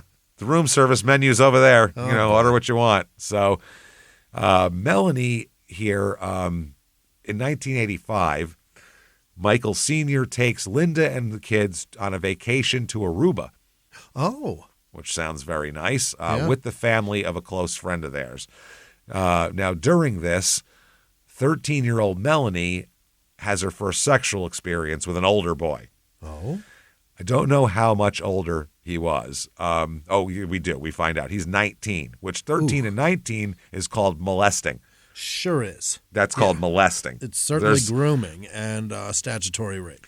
Yeah, 19, I'll give you 16 if you just graduated from high school or something. Maybe. Yeah, some people if the graduate at 16-year-old's 16, exceptionally mature. Yeah. No, I mean like if the 19-year-old just graduated, they were in the same school together. Yeah. He was a senior, she was a sophomore. Yeah. You can't if they're in the same school together, you can't keep them apart. Tough to go though. You can't put two zoo animals in a cage. It is. But I'm just saying that I'll go, I don't like it, but I'll grudgingly accept it. 16, 13, and anything above 14 is no good. 13 and maybe above 13. 13 and 14 is about the only grouping I have there for those two. 15 and 13 is a huge gap. That's absurd. The difference between 15 and 13 is incredible. It's ridiculous. Like the difference between 17 and 19 isn't that much. The difference between 13 and 15 is a 2-year fucking chasm that you can't jump across. Of crazy maturity and chemical changes. Yeah. Forget about it. Yeah. So Michael Jr. said she was fooling around with him. He said she was 13 at the time and he was 19. We would go out every night to bars and the casino. I think that's where she picked up gambling. Wow. You think spending every weekend in a casino, maybe she picked it up?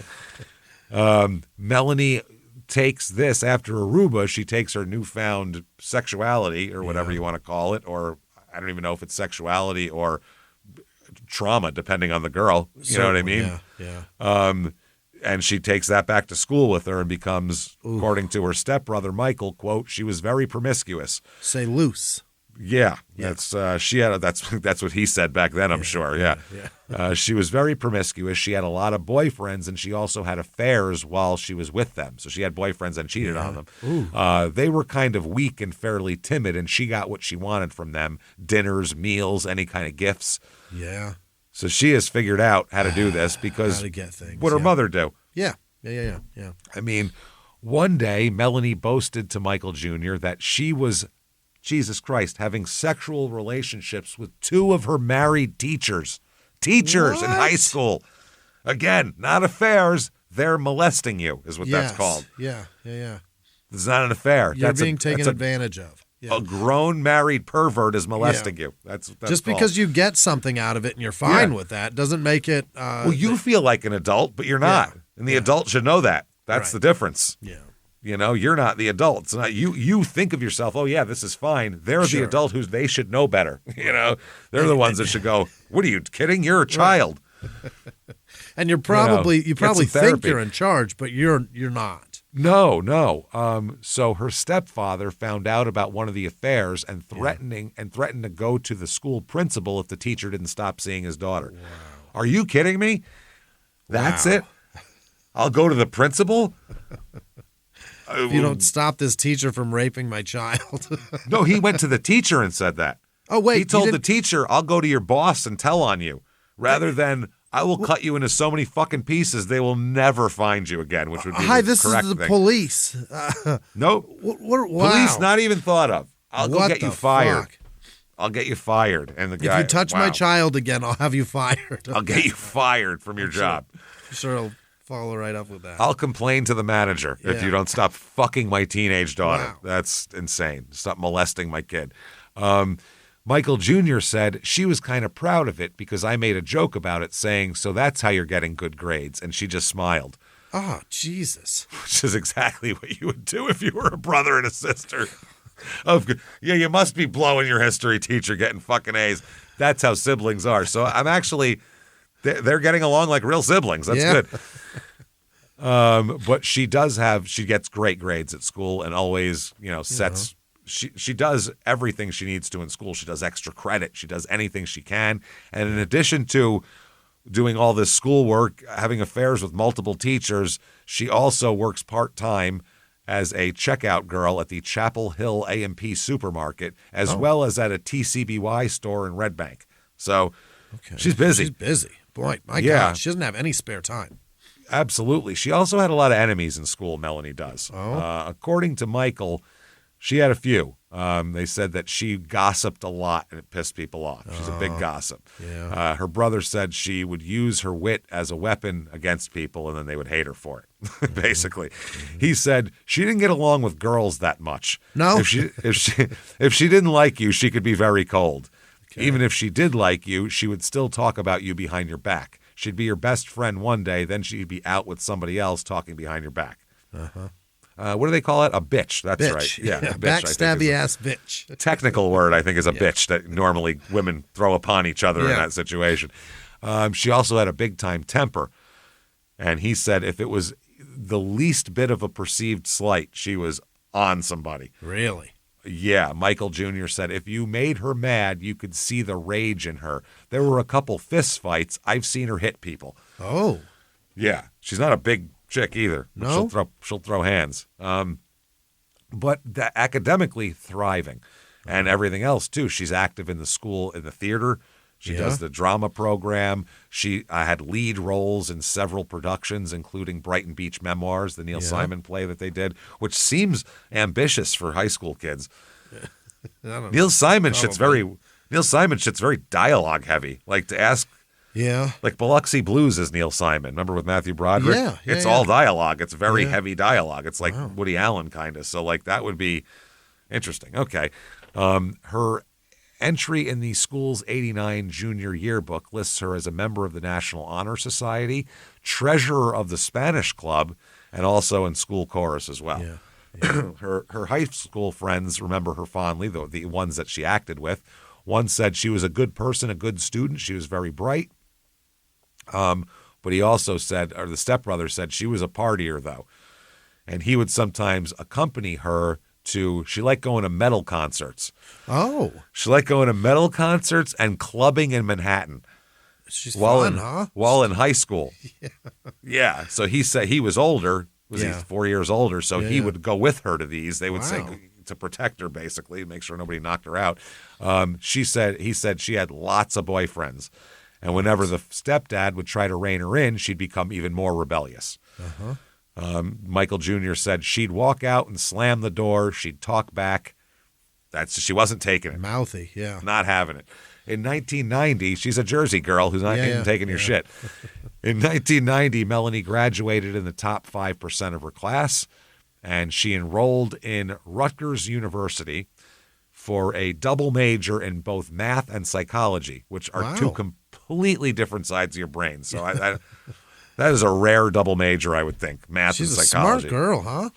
Oh, she's real sharp. Yeah. She's real smart. She's acerbic. She's, can be mean. She can be nice. She's manipulative. She'll be perfect, to be in the business world. You know what I mean? Yeah. She's only 5'2", and she's petite. Wow. She's pretty. She's real pretty too. Yeah. So she ends up graduating from Rutgers. I guess statistics turned into her major after a while, and psychology. So she got two. But instead of going into either of those things that she just spent 4 years in college for, she said, I want to be a nurse. I guess. Okay. So she found a job waitressing in a seafood restaurant in Edison. She had moved back with her mother and stepfather and had been dating a guy named Brian Gerber, who has a roommate named Bill McGuire. Bill, yeah. So that's how this all happened. After the restaurant closed, the staff would kind of hang out and socialize with waiters and kitchen staff from other restaurants because that's who's up. Sure, yeah. That's it. That's like if you go to like in New York City, it's like a known thing. If you go at midnight out to the bars, you'll see all the kitchen staff start to pour in. You'll see waiters come. You'll see chefs coming in their fucking industry shit. time. Yeah, it's industry time. That's when they're going to drink. So you're up. That's the only people that are up. And one night, Gerber introduced his new roommate, William, who was working at Red Lobster at the time. Bill was. Yeah. And that was that. And she fell in love with Bill McGuire. So here we go. Now we have Bill and Melanie are together. Sure. All right. By the way, we did this as a live show in a bunch of shows this year for the live shows we do. So this, I hope you're enjoying all the extra info that we have time for now. Fascinating, yeah. Yeah, live shows, we obviously there's tons of info, but we don't have time for every little detail. Can't have a 3-hour live show. That's we got union people to pay. That's what I mean. You start shifting in your chair after a while. This is a great story. It's hilarious, but my ass is numb. So I got to go home. Move it along a little bit here. Yeah. So John Rice, the friend from the Navy, said, I thought it was an excellent fit for the two of them, Bill and Melanie. Mm-hmm. He said, between the two of them, you'd hear the banter. They seem like the perfect match. Yeah. Because he's just like her, kind of. It's not an achiever in school, but they're both like kind of ballsy and take chances brash and do things. So that Christmas, Melanie gave she gave a copy of a book to a friend of hers of the Stephen King novel Dolores Claiborne, which is so weird that came up because that just came up on Your Stupid Opinions. Yeah. That isn't out yet, everybody. But next week when you listen to Your Stupid Opinions, Dolores Claiborne, the book came up, which is weird. I haven't thought of that book or mentioned it in ever, decades. Yeah. So Dolores Claiborne is about a woman who gets her abusive husband drunk and murders him. Mm-hmm. It's essentially a Dixie Chicks song in 700 pages. Long time ago, yeah. Long time ago. On an inside page, she wrote the inscription, now here is a story of a woman with true strength and wisdom. You can learn a lot from her. I did. Love, Melanie. How about that? Jesus Christ. Now, remember how William can't drive? Yeah. Well, he can. He just gets in trouble for it all the time. He's fuck red lights, that guy? He continues with that, oddly. March, he never grows out of that. No. That's the thing that, like, maturity takes that out of a lot of people. Yes, Bill's in his 30s going, fuck this. I'm not doing this shit. So Bill was driving on March 1st, 1996 with a suspended license in Scotch Plains, New Jersey. He's stopped by a cop for speeding. Okay. No license and he's speeding. Smart. Does he dare him to look deeper? Well, in this one, no, not this time. This time he dares Melanie or asks Melanie, switch seats with me. Oh. Say you were driving. That way I won't go to jail. Yeah. And later asked her to lie under oath in court. So he ends up getting a charge for fabricating false testimony regarding circumstances surrounding a motor vehicle stop and discussing and or prepping such testimony with witness identified as Melanie L. Slate. He gets in trouble for trying to get her to do this, basically. Yeah. He apparently accumulated, I don't know how you do this, but his license was suspended 33 times. Good Lord. He was like 33 years old at this point. That is a lot. One for every year of driving, or one for every year of life. But Two you don't drive. for every year of driving, yeah. Exactly. So, he received 3 years of probation in November of 1997 and fines of $1,550 for false tampering with a witness. Yeah. So there's that. So that's a third-degree crime. So he has a light felony and this going on. He's good at criming. Now, he wants Melanie to move into the apartment with his roommates. Oh? Which is always trouble there. That's fun. He wants to move. He proposed to her, so now they're fiancés, and he wants her to move into the apartment. And he's even negotiating, I'll pay more if I can get the master bedroom so we can have more rooms since there's two of us, blah, blah, blah.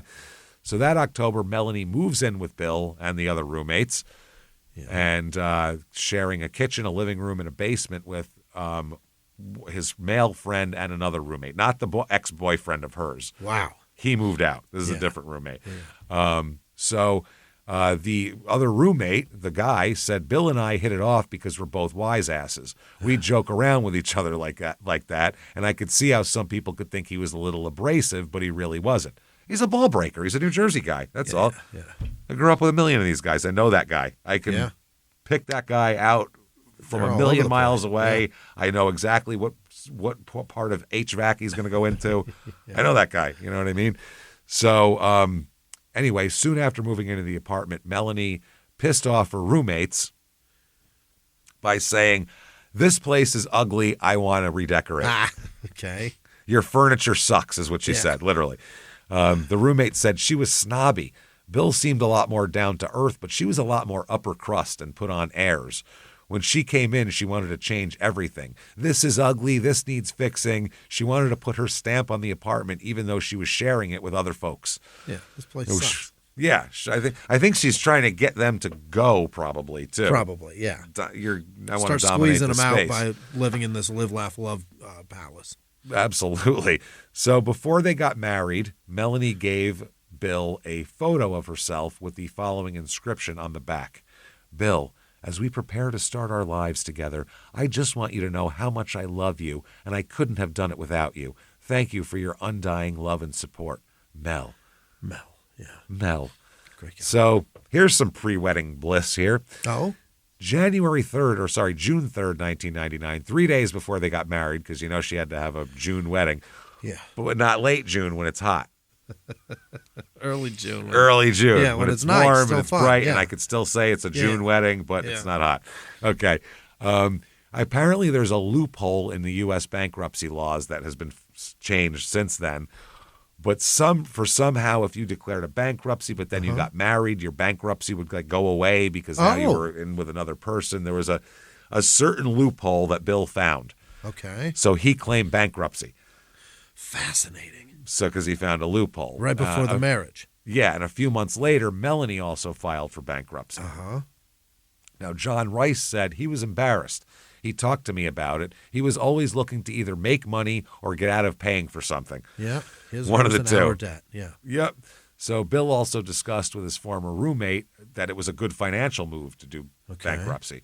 The roommate said, I don't think it was really about money problems. It was just a way of consolidating some things. He knew he was getting married soon, and it was almost a strategy, which rich people and companies, they use bankruptcy as a strategy. It's everything on the table. Us normal people, when you hear you should claim bankruptcy, that means total failure. Your life is over for 8 years. Your life is over. You're embarrassed. You can't tell anybody. You fucked it all up. You're a disaster. Your whole you inside made a mess crumbled. of it all. Rich people don't give a fuck about claiming bankruptcy. No. They don't give a fuck because they know financially that's the smart thing to do. And they're worried about the end rather than what they look like. So, but I can't do that. I couldn't do that. I'd feel horrible. So June 1999 is when they finally get married. By 2000, they're going to have a son, or they have a son in 2000. So they have a kid pretty quick here. William has a job with the New Jersey Institute of Technology as a computer programmer and an adjunct professor, too. Nice. Yeah, he graduated. Sounds impressive. That sounds good. He graduated in 2001 with a bachelor's degree in management from there. He graduated cum laude. Yeah. Yeah, that's what I'm talking about. That's something to brag about. Something, right? I don't know. It means good. Yeah, at it least means you top did 5. well at something. I think it's top 5. Because I know there's like a bunch of different titles. I don't know what they are, but one means first, one means second, one means third. So he's a senior programmer analyst at the NJIT's Department of Information Resource Development. And so he works there for a few years here. Sure. Melanie's job, she went through nursing school. That's what she was thanking him for helping her get through. Yeah. And she gets a job at the Reproductive Medicine Associates of New Jersey in Morristown. Great. They help women get pregnant. Yeah.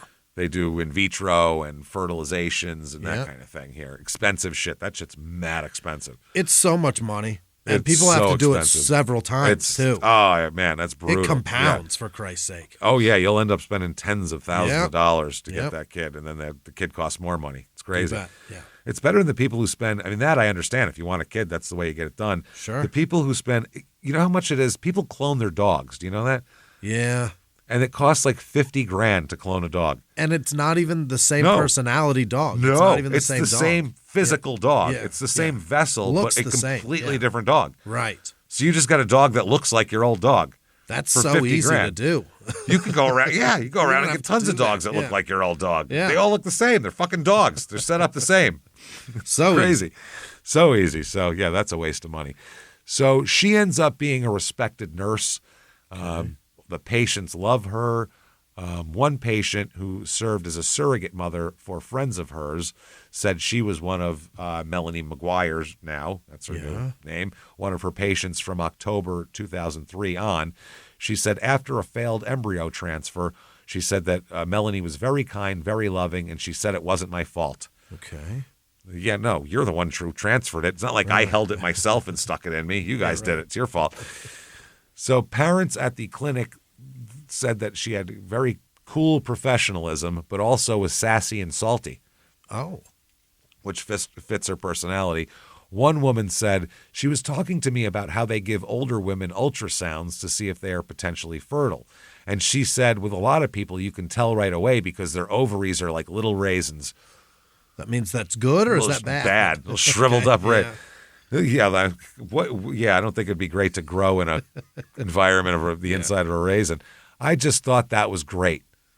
Fantastic. What Making a gal. fun of patients' internal organs. Isn't that great? Wrinkly ass ovaries. Yeah. Most people in the medical profession don't talk that way. No, because it's completely unprofessional. That's so bad.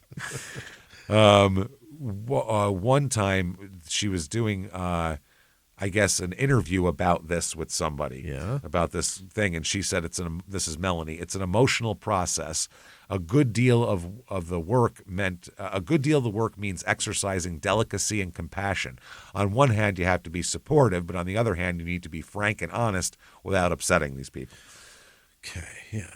She actually said without upsetting the clients, which I find a little bit disturbing. To call patients clients is weird, isn't it? Yeah, in a medical setting, yeah. Yeah, it's just weird. Another patient said that she could be refreshingly blunt. She said, you want someone who will tell it like it is.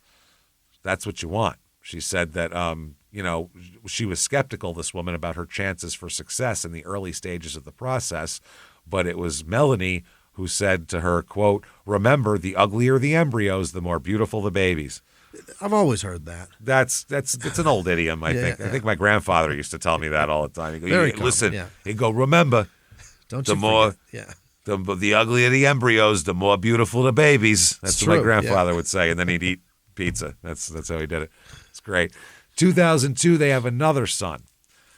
Now, when she became pregnant in June of 2001, Bill suspected that she was taking some fertility drugs from work. Oh.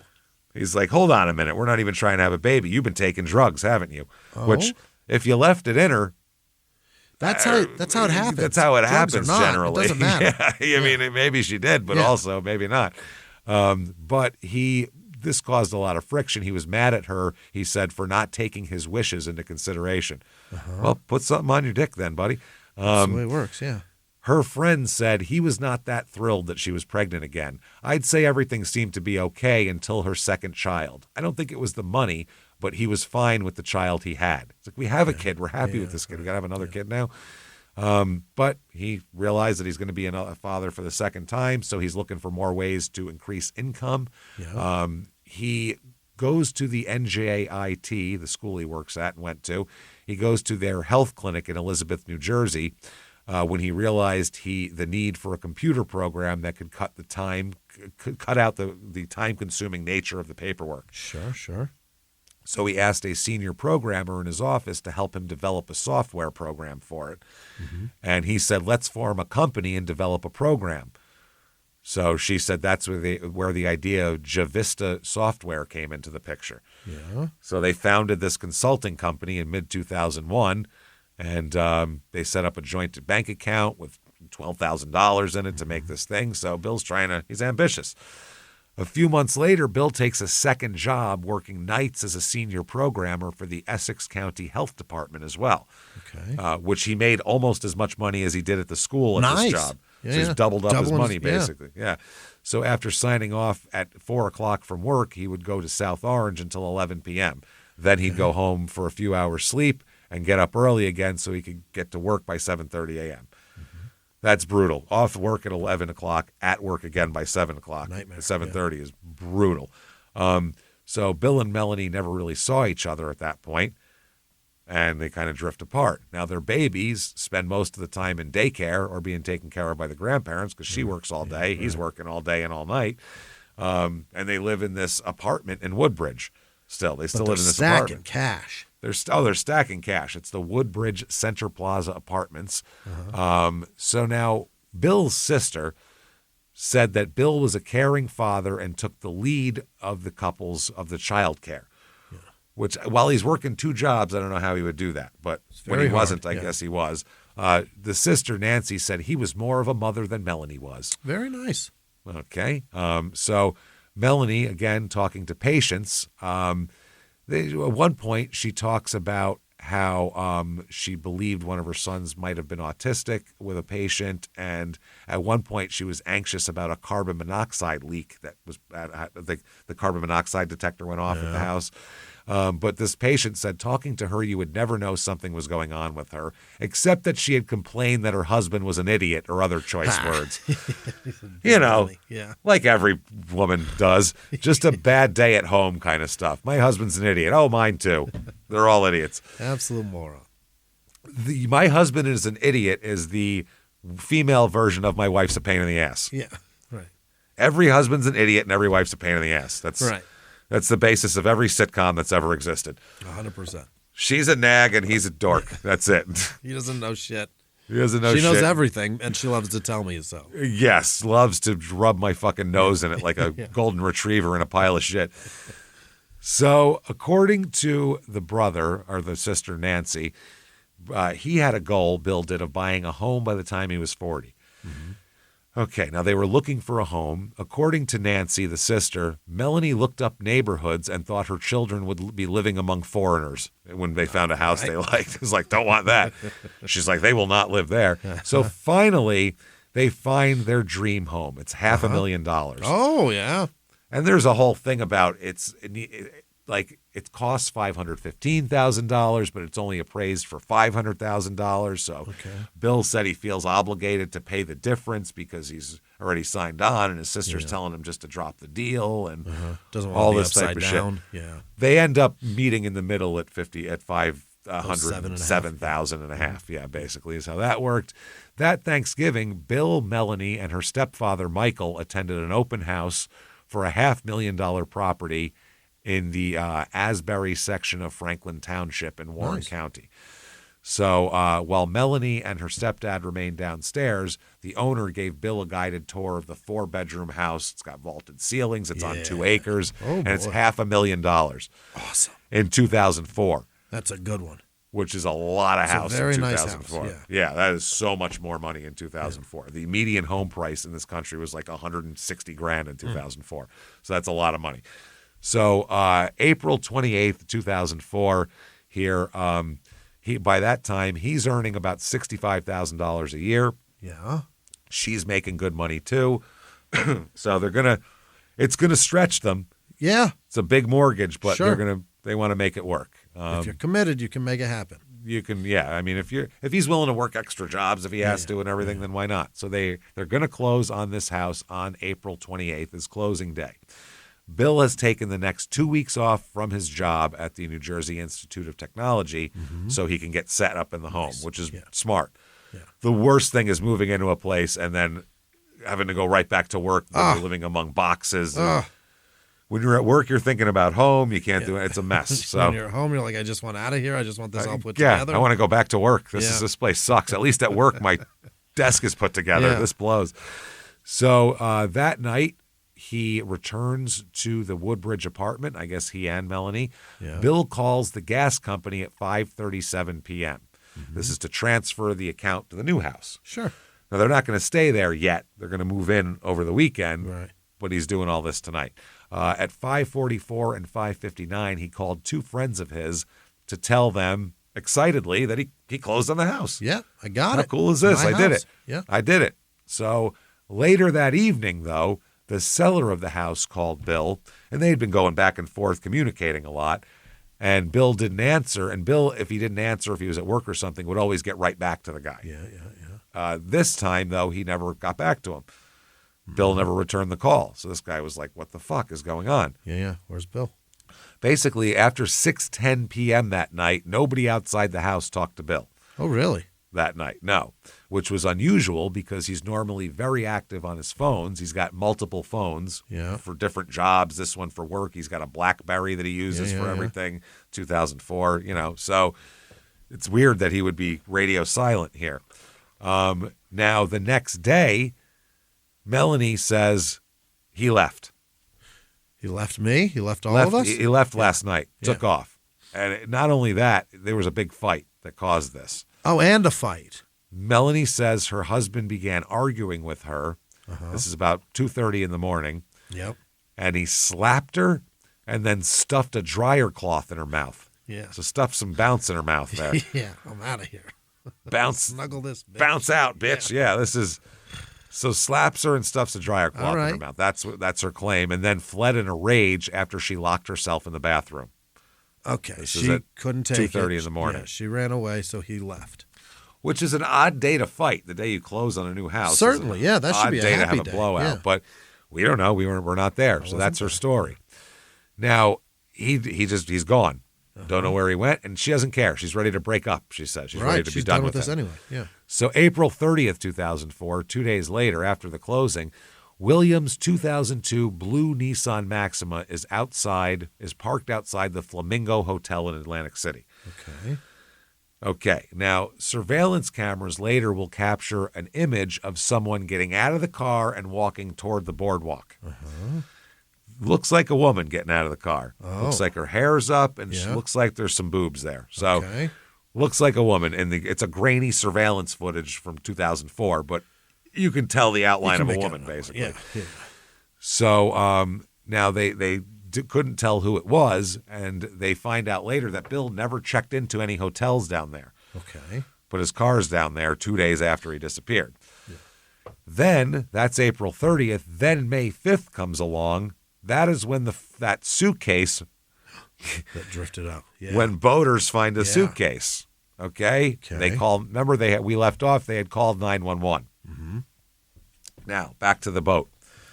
Oh boy! Blood is leaking out of the suitcase at this point, no. all over the boat here. So the two men placed it at the back of the boat. Where you keep your bloody things. Well, that's where all the fish gets to drain. Yeah. I keep my biohazard back there usually. And they headed toward Island 4. After a half hour of circling, there's still no sign of police. Oh? So he calls 911 again, and the dispatcher says, "We're sorry. Go to Island 2. I fucked up. Cops are on the way." Wrong island. Maybe Island 3. I don't know. We don't know. So he gets to Island 2, circles for a half hour. Nothing. Now he's pissed. Yeah. I just throw the fucking things back in the water now. I'm not I dragging tried. this It's on all you over now. this. Yeah. He said it was more than an hour after we called and found the case. He says, "I'm not real happy. The boy was traumatized. Yeah. I told him there's no reason to get upset and there's nothing that's going to hurt you. It's something really bad and you don't need to worry about it." Oh, boy. But you don't want to see severed legs when you're 12. No. So he called 911 a third time and said, "I'm going back to the Virginia Beach Marina. Meet me there if you want to. There'll be legs on my boat if you want to grab those. See you there. I'm going home." Yeah. He said this was starting to be a mess. The deck of the boat had turned pink. Blood was seeping out, and I was worried. Oh, you don't want your Lord. kids around somebody's blood. No. That's horrible. So the suitcase, cops eventually come, and they bring it. It's a medium-sized Kenneth Cole reaction suitcase to the Virginia Beach Police headquarters to be forensically examined. The medical examiner's office. Here we go. Dr. Wendy Gunther, who's the assistant chief medical examiner, takes the legs out of the black plastic trash bags, lays them out on a surgical table. She said this was very unusual. She said, "I've never before received a pair of legs from the knees down." Oh. Legs are usually at the hips. Yeah. Is where they cut those. She said it was impossible to tell gender from lower legs, but she could tell they were A, very hairy and had muscular calves. They looked like a guy's legs. Yeah. Said you could tell right away that they were right and left, which I would fucking hope so. Yeah, that's good news. Yeah. Imagine if you opened a suitcase and it was two lefts, rights. you'd be like, oh no, boy, there's a lot more. Yeah. So she said they looked like they'd been sawed off and they also looked fresh. They had no smell like the legs of people who come from the hospital the day before. The right leg was cut through the knee, exposing the tibia. It looked like a saw mark cutting through the cartilage, and the muscle looked kind of fresh.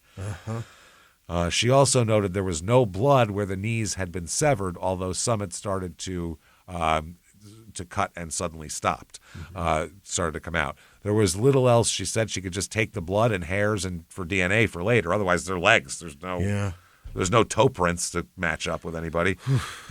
So the Virginia Police Department's forensic unit supervisor, who works crime scene investigations, they started testing for more trace evidence. This person, the supervisor, said, "When I first saw the legs, it looked almost surreal. I thought to myself, this is the start of something that's going to be very, very bad." Very bad. Very, very bad. So May 8th, 2004, 3 days later, that is when Bill's abandoned 2002 Nissan Maxima is towed to a police impound yard from the Flamingo because it's been there forever. So it's removed from the Flamingo Hotel by a private towing company, which eventually contacts the police after the vehicle goes unclaimed. So that's how that goes. May 11th, 2004. Yeah. Now we'll go back one day to May 10th. A young lady, graduate student, is picking up litter on Fisherman's Island at a bird sanctuary. Yeah. When she spots on the sandy beach, just all alone by itself, just like a big seashell, instead it's a large dark green suitcase. Shit. She didn't pay attention to it. She just kept on doing what she was doing. Then she came back the next day and it was still there. Really? She's like, oh, that's weird. So it's getting warm too. It's in the high 70s. Yeah. It's June or it's May. Yeah. She bent down and unzipped the side. She said she barely got it open when the overwhelming odor punched her in the face. I mean, it was hot, which really says a lot for these Kenneth Cole suitcases because that's pretty impressive. You have to open the zipper to get the smell. Keeps That's the pretty smell good. Inside it. That's great. Your dirty laundry will stay in. It's going to stay in. So then she saw a glimpse, just a little tiny piece of a human shoulder. Oh, no. And screamed and ran away and called the cops, which is, Jesus Christ, man. That's a bad day of bird watching. She saw the shoulder, though, and you find anything recognized good today? As a shoulder. Yeah. The sure spotted New Jersey man shoulder I found. So the large 30-inch Kenneth Cole reaction suitcase was lying face down in the sand with both zippers open, revealing the end of a black plastic trash bag. It was in worse condition than the earlier suitcase. It was waterlogged and had a lot of sand in it. Okay. It had probably been on the beach for several days. Yeah. Now, after the crime scene people photographed it, they placed the case, they weighed the case. It weighed between 70 and 80 pounds. Oh, wow, that's a big case. It's a big case, into a body bag before putting it in a tin tub. Yeah, that'll make you pay extra at the end. Delta will charge you for that shit. They may not even take that. If you pay for it, they will. There's oversized baggage. Okay, all right, yeah. You just got to pay for it. Right. Yeah. You give them money, they'll take anything. Oh, sure. You can ship a coffin if you want to, but it costs you.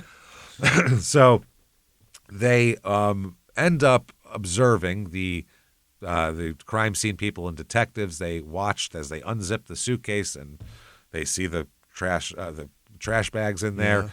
And the crime scene person said it smelled like decomposing flesh, rotten fish, and the actual sea or bay water, which is a horrible combination. Yeah, no good. That is not a Yankee Candle that's being made right now. Bay water alone, no good. Decomp rotten fish and bay water is not the newest Yankee Candle.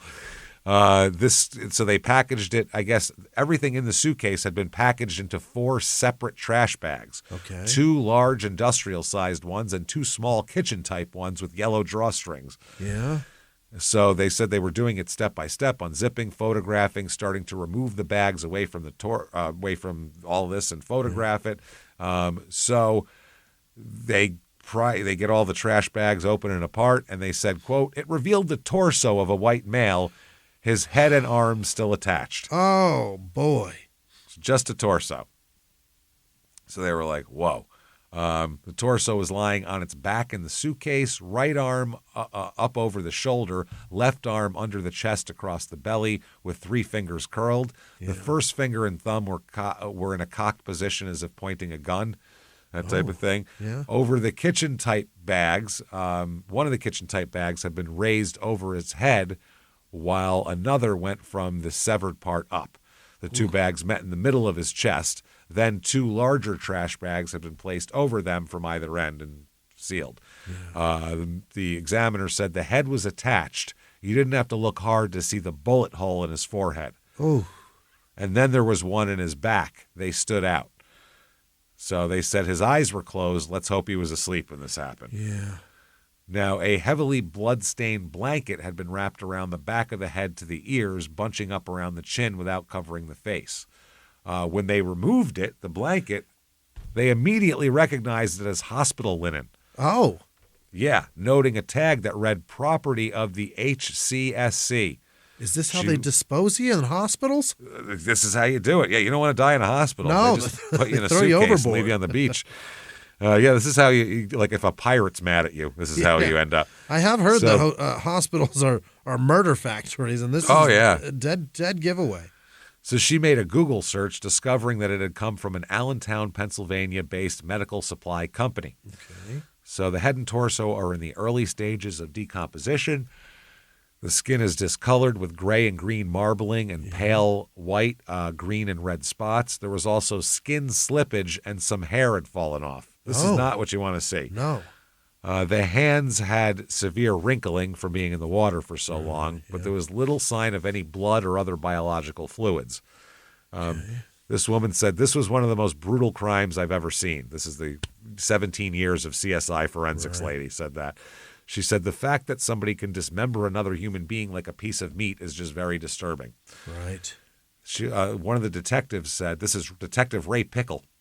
Ray Pickle. Old Ray Pickle said the insides were coming out onto the gurney. Ah, Jesus. Of the torso. But I don't remember seeing a lot of blood on the body itself.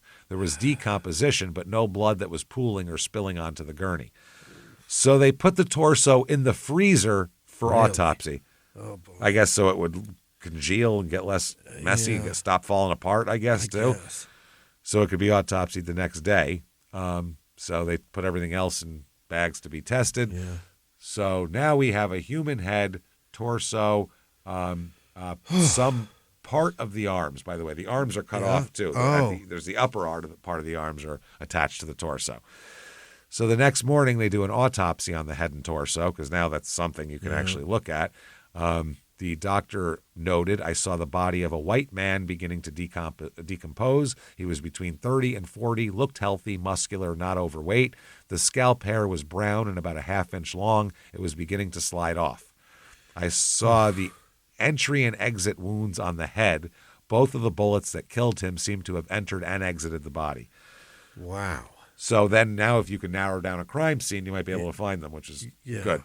That is a wild description of a body. Isn't it crazy? Jesus, Terrible. this is awful. This is why this stuff isn't like during a live show. This isn't real fun during a comedy show. Terrible. We'll talk about gross stuff. Don't get me wrong, but it's a comedy show. So this is a long description of this. She then sawed through the top of the skull, removing it to reveal the brain. Autopsy shit. She said the bullet enters on the left side of the forehead and goes through the skull, right through the frontal bone, and it goes through the parietal bone on the opposite side through the brain, leaving little pieces of lead white. But the brain was so badly decomposed that it liquefied and fell apart when they tried to remove it from the skull. Oh, my word. Ugh, that is disgusting. She said, "We had a pan there waiting to catch it, so we were able to weigh it. I took my knife and made cuts through it, and as I see the bloody decomposed rot where the bullet must have passed through, and it goes in a straight line from where the bullet goes in and out. But if you asked me what fine structure of his brain it went through, I don't know because it's starting to rot and go bad. Oh, boy. She turned her attention to the lower chest and abdomen, where there's another fatal gunshot wound. This bullet had entered the abdomen just below the edge of the ribs, 3 3/4 inches left of the midline. It had probably traveled through the lung before exiting out the back. Oh, boy. Bullet not recovered. Yeah. She said it was impossible to determine if he had been shot 3 or 4 times. The bullet could have been a short return, partially exiting the body, then falling back, which is something highly unusual but not impossible. Sure. She said it was very frustrating. The bullet went right through his lung and leaves in the back after shattering his 5th rib. She described the exit wound as being a big halo of blood, proving that he was alive when he was shot, basically. Wasn't afterwards. So the doctor then retrieved 2 bullets still embedded in the body. Oh, really? Now we got 2. The first removed from the chest cavity was in pristine condition. Mm-hmm. But getting the second bullet was difficult. They had to lift the torso onto a gurney, roll it onto the stomach, guts spilling out everywhere. Oh. She said everything started shifting. The second bullet was found loose on the gurney close to the waist area. A lot of the insides fell out. The bullet was under that. Damn it. So you had to move aside a pancreas to get that bullet. The bullet was covered in green fibers like the ones used in furniture upholstery. Okay. They said there was another piece of fiber wrapped around the head. She said, I collected the DNA of the torso to see if all the body parts matched up. Let's see if these legs and these torso go together. Imagine if they didn't. If they fit. Oh, boy. You're like, oh, shit, we got a much bigger problem. We're missing pieces? Oh, no. May 16th, 2004, 5 days after that suitcase is found, Carl and Linda Stevens are floating, hanging out are off the Bridge Tunnel's second island. Okay? They find a suitcase floating. Oh, boy. It's just floating. Yeah. Kenneth Cole suitcase. Oh, boy. Around this area, everybody who comes here in boats and does shit now knows if you see a suitcase, don't open Call it. the police and do not open. Yeah. The gossip is spread through the boating community. So they call the Virginia Beach Marine Patrol, and they tied the suitcase to the back of their patrol boat like like a bass to a fucking trolling motor boat, like a rowboat. And he is dragged skiing. it back. Yeah, they dragged it back. Yeah, that's fun anyway. It gets to ski. Yeah. The boater finds this suitcase. They bring it in to the lab. Yeah. They remove the blanket, immediately recognizing a small 26-inch Kenneth Cole suitcase. That is the carry-on in that set, by the way. Right. 2 biggies. It's a full set of bags. Boy. The 2 big ones and a carry-on. It matched the other 2. It was lying flat on its back with 2 Marine Patrol ropes still attached to it. Okay. The smallest of the 3, of the suitcases anyway, it was full of water and extremely heavy. They said this was probably the most potent of all the suitcases. Again, it was a strong odor of decomposing flesh, rotten fish, and that nasty bay water. Yeah. After photographing it, she put it in a white body bag, placed it in the same metal tub as the first one. Oh, man. So they autopsy, and they said that the trash bags were covered in slimy, oily film, and they said, you knew this was probably going to be the least pleasant of them all. You've got a body part that's opened at both ends. It's been out there the longest, so the rate of decomposition, decay, and slippage was going to be much greater than the other 2. Yeah. They said they found it extremely difficult to find the trash bag's openings, so they didn't want to destroy the evidence, so they removed the trash bags from the suitcase with the body part still inside, so they had more space, and that's when they found the opening. They pulled it apart, and again, they found a smaller plastic kitchen bag with yellow drawstrings inside. They said, we parted that, and that's when we discovered the midsection of a white male. Lower torso to knees. It had been severed at the waist and above the left and right knee.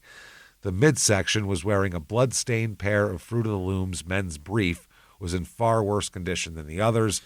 She said there was more decomposition. The skin had a greenish tint to it. There was so much more skin slippage, especially around the wounds where it had been severed. Jesus. This is horrifying. And my favorite part, not of this, but my favorite part of doing this show is that knowing that while people are preparing Christmas dinner, they're going to be listening to this. They're going to be stuffing turkeys while this is on. The mid-torso had 3 cuts, one through the waist and the others above where the knees were, obviously. They said at each cut site there was exposed tissue and bone. Wow. So that's how that goes. Wow. So they perform an autopsy on that, and they said this was below the belly button to above the knees. It was badly decomposed. The connective tissue was exposed. The bladder was still intact. The testicles were normal. Well, thank God for that. At least his testicles are fine. Why do they I don't think it matters, considering the condition of the rest of the body. Unbelievable. She then removed the bones from the flesh so they could be examined by a tool mark expert to determine what instrument had been used to cut this poor guy apart. Yeah. So, all in all, they found 2 bullets in the torso and 2 different exit and entrance wounds. So 4 shots altogether. Yep. Blankets from hospital supply company, that's going to help. Yeah. 3 matching suitcases. And they said, Virginia Beach police said, we have nothing. We have no motive, no suspect. We don't even know who it is. We don't even know who it is. We got nothing. Wow. Nothing. So they don't know anything. What are you going to do? So, by the way, back in Woodbridge, Melanie had left the apartment. All the furnishings had been cleaned out, and the telephone was disconnected by this time. So he's gone for 2 weeks after they get in a fight, and she's done with leaves. Yeah, she's leaving. They're going all that. And another thing they found in the suitcases was a 5.5 pound Weider brand weight from a weight set, round weight that a bar goes through. Right. So they found that in there too. They had a ballistics test conducted on the bullets taken from the body and determined that they are round-nosed bullets fired from a .38 caliber Taurus handgun.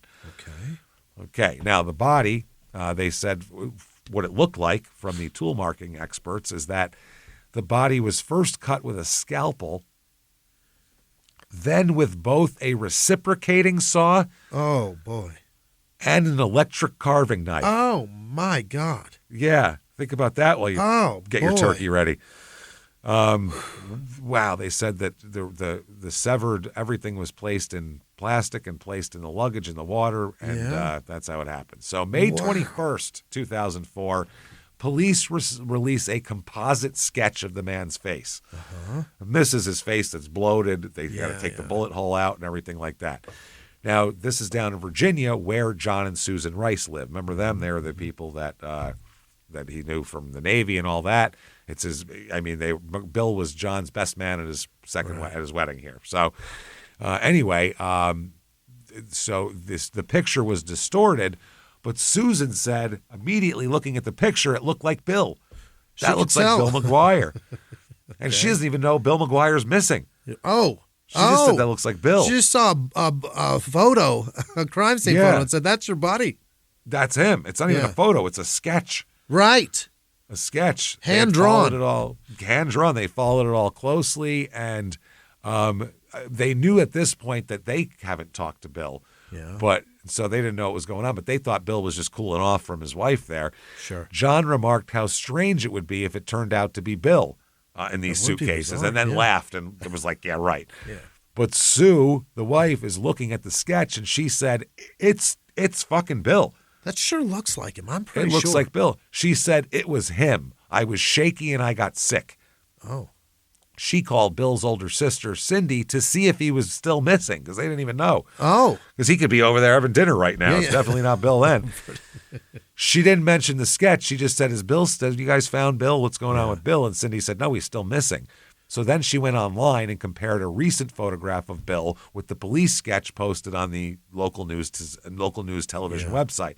She said those eyelashes, the nose, the mouth, the crooked teeth, when you've looked at someone's face for so long, when you've looked them in the eyes, the similarities are hard to mistake. I put the two together. The sketch was very bloated, but that's what happens to anybody in water. So I'm thinking if it were shrunken in, she's trying to picture it less bloated. Yeah.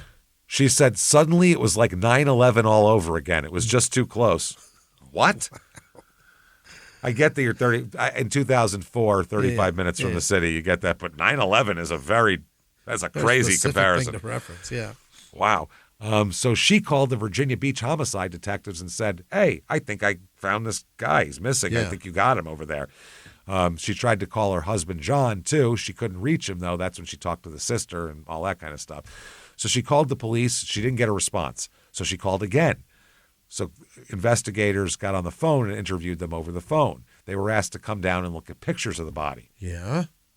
So they get down there. They bring them into a small room, seat them around a table, and they said they showed them color pictures. And Sue said he showed us the color ones, and he had to prepare us because there was the slippage. The body was bloated, so you had to use your imagination. Yeah. So with her hands, she masked out the hairline and the bloating to get an idea of just the features, just to get eyes, nose, mouth, and that little thing. She said it was so weird. You have to look at the eyes, the nose, the mouth. And by using my hands to block parts of the face, that was Bill. He had long eyelashes. That was still there. He had this little red mark. That was still there. The nose, the mouth, the crooked teeth, that was Bill. Wow. Jesus Christ. The close-up picture was, they didn't show him the close-up of the bullet wound. She didn't have to see that, luckily. So now they think it might be Bill, so they do some tests, and guess what? He has fingerprints on file. From getting arrests. Well, it was remember when they fingerprinted him and let him go for the checks thing? Yeah. That's what they have there. Felonies. So, yep, they found out that he was, that's the guy, minor felony. So John, his friend, said it was like being in a daze. We were all sickened. I barely slept. So they called his sister, assuming that Cindy knew her brother was murdered, and she said at the time she thought he committed suicide. She just heard he was dead but didn't know he was murdered, which is interesting. So the three suitcases are matching, and multiple people confirm those are Bill's suitcases. Those are his shits. Those are his. That same day, Melanie signs papers looking for a divorce, signs divorce papers. Oh, really? Yep, she filed. She said this was filed 3 days before she was told that Bill was dead. She claimed he had a history of heavy gambling and expressed concern that he was depleting their savings. She claimed he withdrew $5,000 from their checking account in March without her knowledge to gamble in Atlantic City, and then they had closed on the house and all that. She kind of felt like a piece of shit for that? I don't know. She said the home also had become a manic obsession for Bill, and his behavior turned increasingly bizarre around the time of the closing. She said there were spells of paranoia. One night he woke up in a bout of scratching. Oh. Just scratching himself. Yeah. She said he would go through periods of not sleeping for 48 hours, literally spending every minute that he was not at work looking at real estate listings. That's called buying a house. It's called an addiction. That's fun. But it's an addiction that you have to do if you're buying a house. So it's the only way to buy a house. Is this the right one? Yeah. We bought a couple, and that's what we did. All day, all night. We had Zillow on the TV, and we're just going through shit. Oh, God, is that still available? Who knows? You want to fucking off yourself. So, so she said that also there's he claimed bankruptcy. He had gambling debts. He had a drinking problem. He's a terrible guy. She said that Bill told her that if she would only move to Virginia with him, that all their problems would disappear. Yeah. But she didn't want to.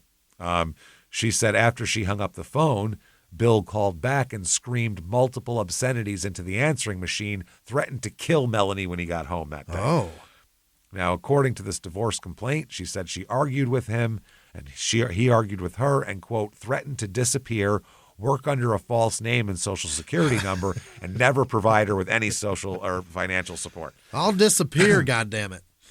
I will disappear. I will explode into multiple pieces and throw myself in the ocean. Don't think I won't. You'll never see me again. So unless you got a fishing boat, you won't. So she said following the closing of the house, her husband assaulted her, and that was that. And the next day they were arguing. He slapped her, stuffed a dryer sheet in her mouth, and he took off, and she hasn't seen him since, and she's happy and wants a divorce. Friends don't believe her stories. No? But one person that does is Marcy, as we'll talk about. Marcy, the ex-wife. She believes every word of it. He beats her.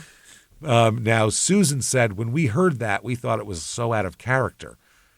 John said, we knew there were arguments, but they weren't ever physical. But nobody knows what goes on behind closed doors. You don't fucking know what people do. Susan said that Bill hated wife abusers. He thought they were lowlives. What's a hot take?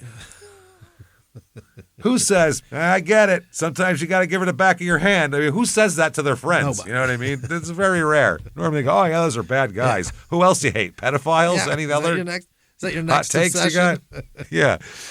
And they also said that the Rices said they were never aware of any gambling problems indicated in the divorce papers. Instead, they said Bill was a smart gambler who had great luck. Oh.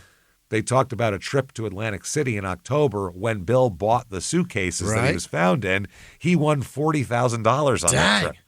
He did real well. Yeah. He ended up, paying for all their hotels and food and everything like that. So the Rices said they last spoke to Bill in April and said there was nothing to suggest he was going to disappear. Yeah. And also not in Virginia. John Rice said if he was going to Virginia, he would have called us. Yeah, because that's where we live, and we're best friends. He'd come see me. Best friend. He's my son's godfather. Yeah. Rice said, I wish I could have said, hold on a second, that's a really good guy, my best friend, my son's godfather. If I needed anything, he would be there for me. Yeah. Now, they look into Bill's gambling to see if maybe he could owe somebody money. This looks like, somebody cut somebody up like Certainly, this. This could be kind of a mob hit thing. Yeah. But they found out that when he gambled in Atlantic City the last time, he won 2 or 3 times what he started out with. And that's what John Rice said, too. According to the staff at the Taj Mahal, he was a very disciplined gambler. Really good at it. He wasn't a wild guy. He was doing this not for fun, to make money. He knew had what he was strategy. doing. Yeah. He had strategy. They said that investigators said that they checked into his gambling history, and he's a net winner in Atlantic City. Wow. So that's not it. They said he didn't have any money problems, even at work. They said he often failed to seek reimbursement for travel and other legit expenses because he didn't need the money. Yeah, he's doing well. Covered. Yeah. So Melanie will not comment. She's questioned by police, but has declined to comment publicly. That's it. She just told the cops he left the house on the morning of the 29th, never heard from him again. That's all I know. Okay. Is she sad, though? Is she? Well, one of her clients there at the one of her patients, I should say, said she wasn't crying, but I would say she was appropriately saddened. Yeah. How do you judge? Who cries when their spouse dies? That's weird. I assumed he had died of a terminal illness just because of his age. It was only a couple weeks later when somebody mentioned to me, her husband was murdered. But we didn't talk about his actual death. She said, my husband passed away. I didn't feel it was appropriate to push for details. Dude, if your significant other dies in this fashion, you don't just go, they passed away. Anyway, going on to the... It is appropriate at his age. They often dismember themselves and hop into the ocean. So she filed for divorce. She talks to the cops, like we said, and they said these statements that she made then are inconsistent with what the investigation has uncovered. So they start getting suspicious of Melanie here. September 29th, 2004, the police in Virginia finally decide that he didn't die in Virginia. Oh. And they transfer this to New Jersey. Okay. They finally do that. So now New Jersey finally takes over jurisdiction and can finally look in New Jersey because they didn't even have the case before that, so they couldn't go around. If you have something that's not even your case and you're a homicide detective. Can't investigate anything. You have actual cases you have to work. Yeah. Go tell your boss that I'm going to work this case that's not even ours yet. He's like, get the fuck out of here. Working in Virginia this week. Yeah, solve the cases we have, please. Don't make more. Right. So that's what happens. Now, the investigation reveals this, and this is fun. The Jersey police reveal a lot. Yeah. They find that on April 26th, 2004, 2 days before he disappears, Melanie McGuire made a little purchase. She went to Pennsylvania, to Easton, Pennsylvania, and bought a .38 caliber Taurus handgun. Oh, that's not good. That is not good. What were those bullets again? Yeah, 38s, right? Fired from what? Yeah, around those. That's 38 Taurus. Yeah. Yeah. She used a fraudulent Pennsylvania driver's license and fake address to do this. Ooh. Now, her driver's license, the one she had that she used, bore her real name but listed her address as being in Pennsylvania. They used this for the insurance because Bill's always looking for an angle. Right. Pennsylvania insurance rates are cheaper than Jersey, so they use that. So that's their residence, so they get cheaper insurance. Right. So police say here that she purchased a Taurus 38 from John's Gun and Tackle Room. Yeah, that's a reputable source. Oh, yeah. It looks like, from the outside, it looks like one of those tiny Wisconsin bars Oh, yeah. that everybody's been That are going in to the for 100 neighborhood. years. Yeah. That has like wood paneling around it. Yeah. And inside of it, there's a sign that says cash only on the fucking cash register, which is, are you joking? Yeah. These are guns. Can we get a clear record? She also made a purchase of $9.95 at the gun shop. The receipt didn't indicate what it was for because it's a handwritten receipt, but only 2 items in the store cost that much, and one of them was round-nosed 38 slugs. So that's not good. Yeah. And the shop owner then picked Melanie McGuire out of a photo lineup as the person who purchased the 38 and those bullets. That's who has this gun. John of the Gun and Tackle Room identified her. Now, what does Melanie have to say about that? Tell me.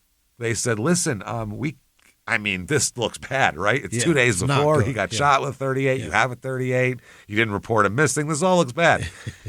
She said, I can explain. Okay. I got this. She said, yes, I did buy a 38 caliber handgun. Yeah. Absolutely true. She can't deny it. She's been picked out by John at this point. She said, but I just bought it to have it, and I bought it and immediately went and put it in a storage facility. That's good. She said, now, when they said, well, where is it now? She said, well, I went back to the storage facility when I was moving and putting stuff in, and it was gone. Somebody stole it. If you could find it for me, too, that'd be great. That'd be great. I don't know. Yeah. Somebody stole it, though. I don't have it. Then they start looking into her digital trail. Oh, no. That's when shit gets real interesting Yeah. here. The gun thing, it's a crazy coincidence, but it could be a coincidence. Yeah. Then they look up and they find on Easter Sunday, April 11th, Bill and Melanie and the kids here had attended a barbecue in Brooklyn at one of the friends' houses. Bill was upbeat and chatty, walking around, talking to everybody, telling everybody we're closing on this house in 2 weeks. This is great. The friend said they seemed fine. He was really excited about that house. She also said he was very mellow at that brunch. They had a couple of things that week, and then they were moving. So back in Woodbridge, they believe Melanie went that night. They know because it's on the home computer. Right. She Googled, quote, undetectable poisons, which I've never Googled that. I don't know about that. Even for this show, I've never Googled that, which is crazy. Undetectable poisons. Then a few minutes later, she ran a search for Tomax/suicide, Tomax. What is Tomax, I don't know, a drug probably, some undetectable poison Yeah, probably. I would assume. I'm not Googling that shit. Nope. /suicide, she Googled. On Friday, April 16th, she went on her home computer to investigate a little more here. On 7:35 p.m., while Bill is still at work, she typed in the words, where to purchase guns without a permit on the MSN search site. That's her browser back then. That's what she's using for her homepage. 4 years later, she looked up 2 official or 4 minutes later, she looked up 2 official National Rifle Association sites giving information about various types of weapons and state gun laws. Yeah. At 7:45 p.m., 10 minutes later, she tried another MSN search for, quote, instant poisons. Yeah. You ever want someone to be poisoned, but now? New instant poison. Instant Try poison. It. Yeah. New just add instant water. poison. Yeah. Instant poisons. And a few minutes later, looked up gun laws in PA. At 5:03 on Sunday afternoon that day, Melanie went on her home computer again and conducted 18 searches. 18? She had to purchase guns in New Jersey and Pennsylvania, then instant poisons, then toxic insulin levels. Oh. Fatal insulin doses, because she is a nurse and knows that is something they have to look for. Yep. Otherwise, it just looks like a heart attack. Right. Unless they find the needle mark. Yep. That's a heart attack right there. It's not good. Yeah. So they said that fatal digoxin doses, DIGOXIN, digoxin doses, and then instant undetectable poisons. Not just instant poisons or undetectable poisons, right now and never found. At 5:41, she typed the words, how to commit suicide. And then 4 minutes later at 5:45, she types just the greatest search. This is small town murder in a nutshell. The greatest search in the history of small town murder. Quote, how to commit murder. You just God damn it. Don't do it. Walk outside with your hands already cuffed. You put your own cuffs. I got it, guys. I know. I Googled how to commit murder. How does the search not come back? It's not for you. Yeah. You can't Too easily. do this. Don't. Too easily. Yeah. If I ever searched how to commit murder and then Sarah died by any means, I would just come out with my hands behind my back. I know you're going to find that. I know I'm under. I don't care if I did it or not. I'm in trouble. Yeah. So Saturday, April 24th, she started contacting gun stores in Pennsylvania, first telephoning Jones Gun Shop in Allentown, then called C&D Guns in Bethlehem. At 8:20 Wednesday morning, the day of the closing, the day he's dead, by the middle of the night that night, Melanie dropped her two boys off at the Kinder Castle School on Middlesex Avenue, then drove 1.4 miles to Walgreens Pharmacy at 905 New Durham Road, dropping off a prescription for chloral hydrate, which is an extremely strong sedative. Is it an instant poison? It's a poison. It'll knock you out anyway. Yeah. At 8:32, and then collecting it 18 minutes later and paying $9.99 in cash. Gotta love that copay. Yeah. So a few minutes after the closing of the house, Melanie called her boss in a panic. Her boss's name is Dr. Brad Miller. We're going to talk a lot about him, but she called in a panic, and Brad said, she informed me that they had closed on the house. She sounded upset. She told me she didn't know she was going into the closing. She didn't know they were going to close that day. Today, yeah. She said Melanie explained that she thought they were just going to discuss the house with their lawyer, but when they walked in, they were surprised that the seller's attorney was present. Then she'd started signing the papers with Bill, and it was too late. Uh-oh. So you signed papers and then didn't know what are you talking about? Yeah. You have some agency. I signed something, and now I own a house. Yeah, what the fuck? I mean, I was just signing things with a lawyer. I don't understand what the deal is. I was just in a room with two attorneys present. I thought that'd be fine. So Dr. Miller said, I became upset and started yelling at her. I said, you should go back in there and rip up the papers. Why do you want to buy a $500,000 house if you ultimately want to get divorced from Bill? It doesn't make any goddamn sense. Right. What's wrong with you? So anyway, she's doing all her searches, doing all of this is happening at the same time. Then the cops find out, speaking of Dr. Bradley T. Miller, she's been having an affair with Dr. Bradley T. Miller No. for years. Oh, boy. They first became friendly when she was a nurse. Then when she was literally like a week away from fucking maternity leave with her second son, they had their first sexual encounter in the office. Jesus. When she's 9 months pregnant. Oh, Lord. That's when he said, I can't help. I can't take it anymore. I got to have it. She just bent over, for fuck's sake. I got to have it. Wow. I just have to. Yeah. Jesus Christ. So that's what happened. And then it went on from there. Dr. Miller said, we were always flirtatious. She had gotten me a birthday cake and bought me a small gift for Christmas. So they said that he started acting more kind of like a guy and less like a boss at that point. Melanie said he was just so kind and so very sweet. I'd come back to my desk after a long meeting with a patient, and there'd be lunch sitting on my desk waiting for me. He was just very, very tender. That's why women like doctors. He fucking seduced her. Yeah, Bill and Mel. I don't know if you have to seduce Melanie much when it comes to this. Fairly quick, fairly easy. I think she's up for. I think she's up for it. So it's maybe a couple of compliments, and she realizes you're into it. At the same time, let's put everything else aside. Yeah. You're her boss. You shouldn't be fucking her or flirting with her or trying to fuck her, whether she's into it or not. Oh, boy. You're in charge. You're literally the boss. So you're abusing your power here. So. Whatever. I mean, fire her and say, hey, I got to let you go if we're going to go out, if we're going to do that. But otherwise, you can't just do that. So they said that they had begun, Melanie and Bill had begun bickering again, accusing each other of not putting their effort into the marriage. Dr. Miller said, I know that they argued. I heard her yelling on the phone. So she came back to work after the kid came and just continues this. This goes on through Bill missing, through everything. It even got real weird before Bill went missing. Dr. Miller said, we went together as a family. Melanie's entire family had been over to my house for cookouts. Oh, Jesus. Bill even attended a poker party at the house, playing for quarters and dollars with Dr. Miller there. Cindy, Bill's sister, said they went over to the Miller's house a number of times, and they also came to Bill's house. You have to be so cool to do that. Yeah. That's I one hope way to Bill say took it. all of his fucking money. At least he won, $8 off him. Dr. Miller said about Bill, he acted affectionate toward Melanie. He would have his arm around her or hold her hand. Melanie would also discuss her and Bill's sex life, according to Dr. Miller, and what they did in bed. Holy. He said there were 3 occasions that she told me after their second child were born that they had sex together. Oh, boy.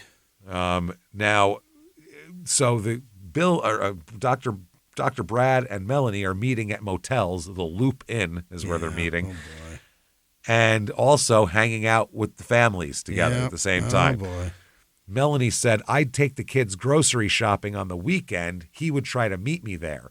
He went pumpkin picking with us. He was every bit the family man, but somebody else's family. Yeah, not yours. Right. You're breaking up 2 households with this, you 2 idiots. So although Bill had no idea about the affair, Dr. Miller's wife had some idea about the affair. Yeah, Dr. Miller said she had questions or suspicions, but I always reassured her that nothing was going on. I always lied to her a lot. I kept it from her. Yeah. I kept it from her. They would sneak off to hotels in the middle of the day. He would call Melanie on the phone 10 to 20 times a day, and they'd exchange as many as 50 emails a day. Wow. In March of the next year, so this is 2005, investigators approached Dr. Miller there, and they want to talk to him. And he admitted, I've been having a 3-year affair with Melanie. Yeah. He's a doctor, not a criminal. So he's like, doctors aren't good at holding up to questioning. They're not gangsters. They've always done everything right. That's how they became doctors. Yeah, so and everything they do, they think about how to keep their job. So yeah, how to keep their license. Yeah. So he said it began when she was 9 months pregnant, and they were planning on divorcing their spouses, buying a house together, and having children of their own. He said. Jesus Christ. Miller even said that he had an affair with Melanie from the summer of 2002 until he was approached by police. How long did it go on? He checked his watch. Now? I'm still wiping her off of me. Till now, or she's wiping me off of her. One of the two. Out of her. Well, he might have pulled out on her. You don't know. Probably not. You see, if they're married, he might want to keep it They're trying out. to have kids. They don't know. After they get divorced. Okay. Yeah. All right. Well. So Miller could not be reached, they said. So Miller told investigators he had helped move Melanie's belongings out of her apartment also. Dr. Miller said, in a surprised way almost, suddenly my whole life turned upside down. I can't believe this. He said I got fired from the clinic. Yeah. He said I'm losing my job, losing my wife, losing my kids, and now I'm involved in a murder investigation. Can't believe it. Yeah. Melanie is toxic is what that is. And you're an idiot. For a doctor, you're a fucking moron. Yeah. Jesus Christ. Now, Melanie sells the house. Oh? The dream house, sells it. And the police never get a look at that house, by the way. Never get a look inside it. They never get a look inside the apartment either until well after she's moved, cleaned, and other people have lived there for 6 months. Really? No, because they didn't have any idea. She moved out. They didn't know. It all went on like that. Now, here is what they think happened. Okay, this is the prosecutors. Now that they put all this together, they have a timeline and an idea of what they think happened. I'll read this from the book. At 6:17 a.m., prosecutors believe Melanie began creating an elaborate alibi. First, she went on Bill's BlackBerry and sent an email to Bill's boss, Ross Ninja. His last name is Ninja with a J. Get out of here. Swear to God, that is the coolest name in the world. Ross Ninja, nice to meet you. Mr. Ninja, yes?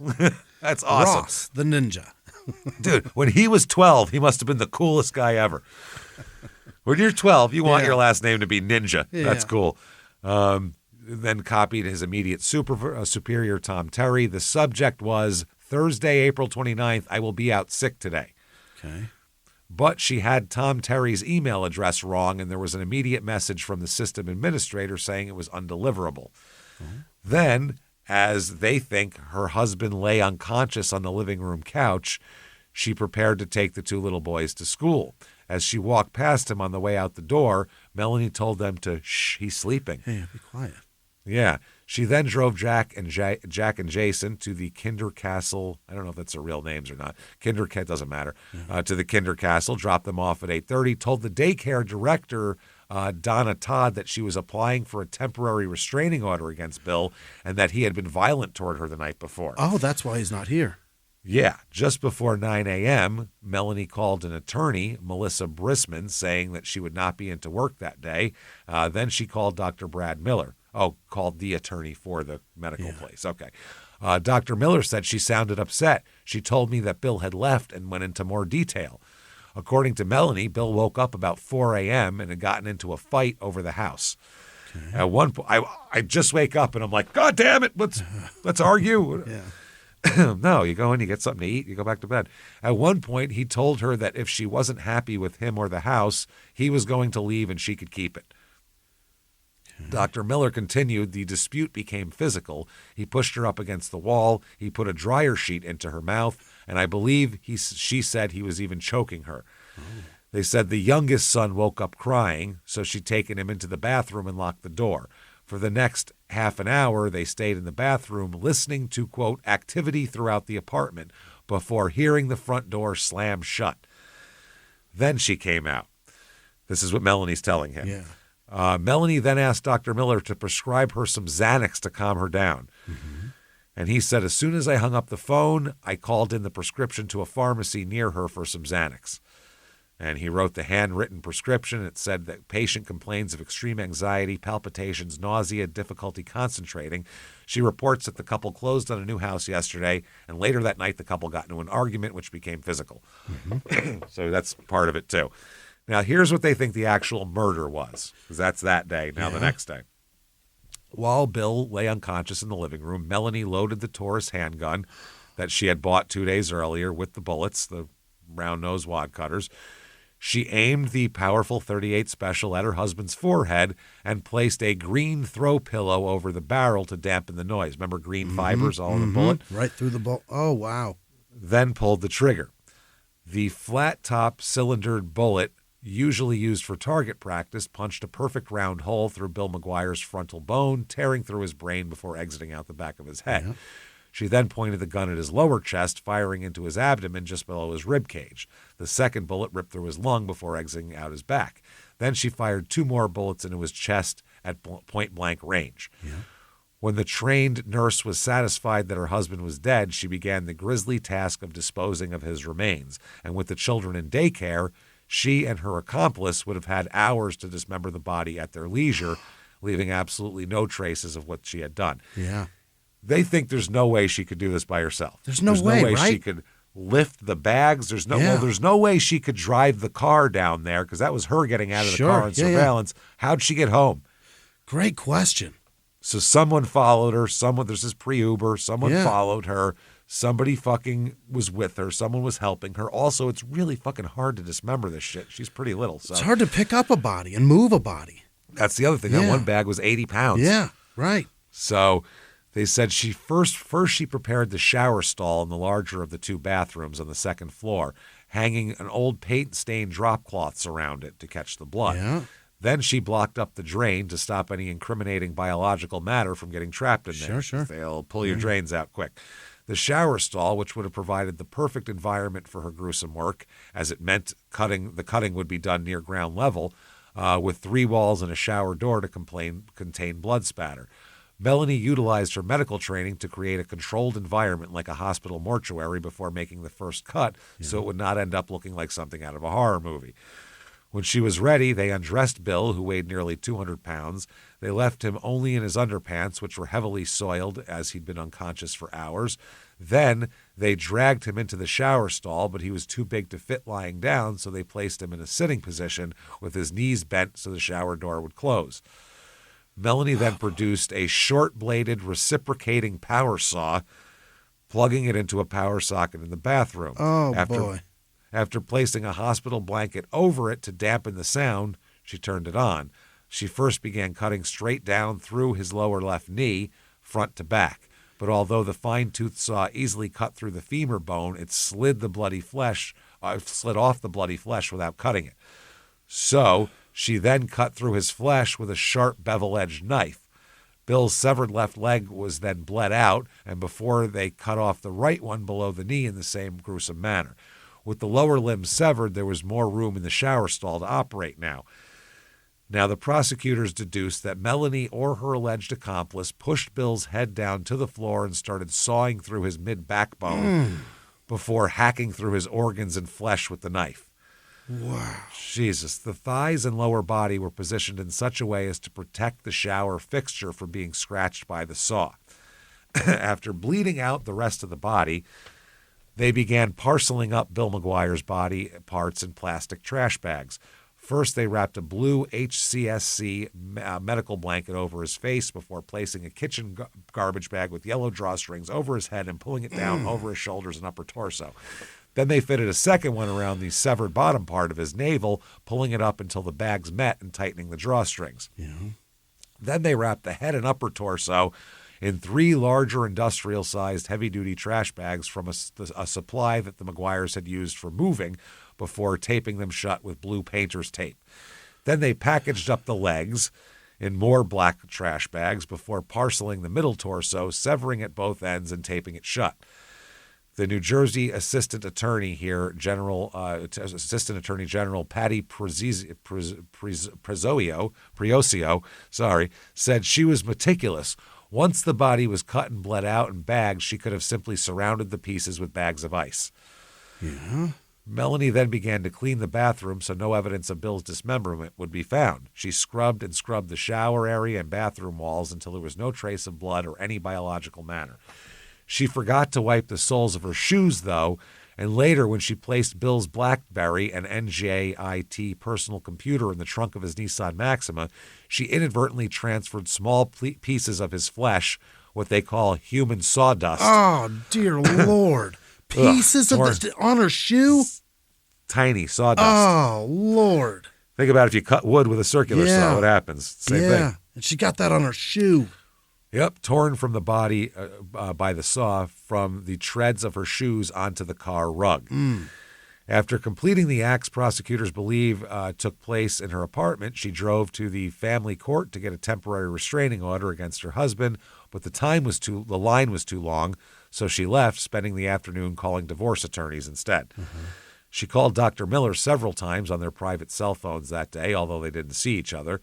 She told him that she wanted to go back to the townhouse and put away some things she needed and look for an apartment. She wanted to get to the court to file a restraining order. She wanted to get to daycare to make sure Bill didn't have access to the kids. At 5:30 p.m., she picked the 2 boys up from daycare, driving them to her parents' house where they would spend the next few days. Now, let's go through the evidence. The blankets. Boy. Yeah. They found those hospital blankets, Hospital Center Services Cooperative. That's the company that supplies blankets to Reproductive Medicine Associates of New Jersey. Yeah. So that's not good. No. The blankets from her worker there. They said that, they said it's a lot of shit here. They said that there's more evidence. They found the trash bags and determined they were from the same batch that contained Bill's body parts. Oh, trash bags Lord. she had in her possession. A lead analyst spent weeks comparing the plastic garbage bags here from the ones from there and the ones that she had, and they said they were from the same manufacturer, made in the same place, and even on the same production line. They said, this is in the affidavit, the individual characteristics and tool markings of the bags show the bags containing the body and those that were used to pack William McGuire's belongings were made almost sequentially, very likely out of the same box. Okay. Additionally, they found razor stubble hair from both Bill and Melanie on the tape used to close the bags. Yeah, where do you keep that? Yeah, where do you keep your stubble? I keep it in the bathroom. Stays in my house. Yep. The prosecution is saying that's going to be a lot of evidence. Yeah. Also, they found traces of nail polish they believe is the same used by Melanie on the suitcases as well. So there's that. Also, they said, well, what about this car? Yeah. That's you getting out of the car. How do you explain that? And she said, very easily. Oh? Super easy. She said, I went out that night he took off. I was mad at him, so I was like, I'm going to go find him and fuck with him. Yeah. So I went out into the night and just looked for his car in Atlantic City. Yeah. As you do. And literally, she said, first place I looked, there it was. Hey, Luck. So she said, I had keys. I took his car and moved it to the Flamingo just to fuck with him. And his phone was inside the car, and I took his phones and threw them in the trunk, quote, to annoy him. As you would, yeah. As who wouldn't do that That would and piss park me it at the off. Flamingo? So they're like, that doesn't work. Yeah. Then they figured out also she had access to Dr. Miller's prescription pads. Part of her job was calling in medications to pharmacies, so with his full permission, she would routinely copy his signature on prescriptions for drugs. Oh. But she started writing herself prescriptions for Xanax and other tranquilizers, which is not wonderful. No. So after all this happened, they found inside of his Maxima, they found Bill's Maxima. They also found a vial of pink liquid that is chloral hydrate, which is what she got from the pharmacy. That's what she was that looking day, for, yeah. which is a powerful sedative. So they believe that she gave it to him, he fell asleep, then she shot him, which would explain the eyes closed. I hope he was asleep. Right. Also. So they find that. They also find 2 syringes. And that's an interesting thing. Oh, by the way, prescription for the chloral hydrate came from Dr. Miller's prescription pad, as if I had to tell you that. Yeah. But Dr. Miller, he is not going down with this shit. No. They said, quote, Dr. Miller looked at the prescription pad and he said, that's not my signature. I didn't write that. And even said, it does appear to be Melanie McGuire's handwriting, though. Threw her right under the bus. No problem. I would never. No problem. Then there's the human sawdust. Then there's the cell phone calls and all that kind of shit there that they were finding that trail. So then they tap her phones. Yeah. And one of her friends they have a recording of him going, did you do it? Did you do it? And her saying, no, and denying it. Then they found on May 3rd, Melanie drove overnight through Delaware, which most people with day jobs and 2 small kids aren't driving overnight through other states. They think that's when she was dumping the suitcases from the Chesapeake Bay Bridge Tunnel. She said no. She went to Delaware to shop for furniture because they didn't have sales tax. That's what I did too, yeah. I went there at 3 a.m. to shop for furniture. That's when all the best deals are. You get them from crackheads on the side of the road. Then the state's attorney general starts getting letters. Oh. Anonymous letters asserting that Melanie's being framed. Yeah. That's one package. In another package, the author of the letters sent some of Bill's personal items, including his wedding band, and said, she couldn't have done it because I did it. Oh.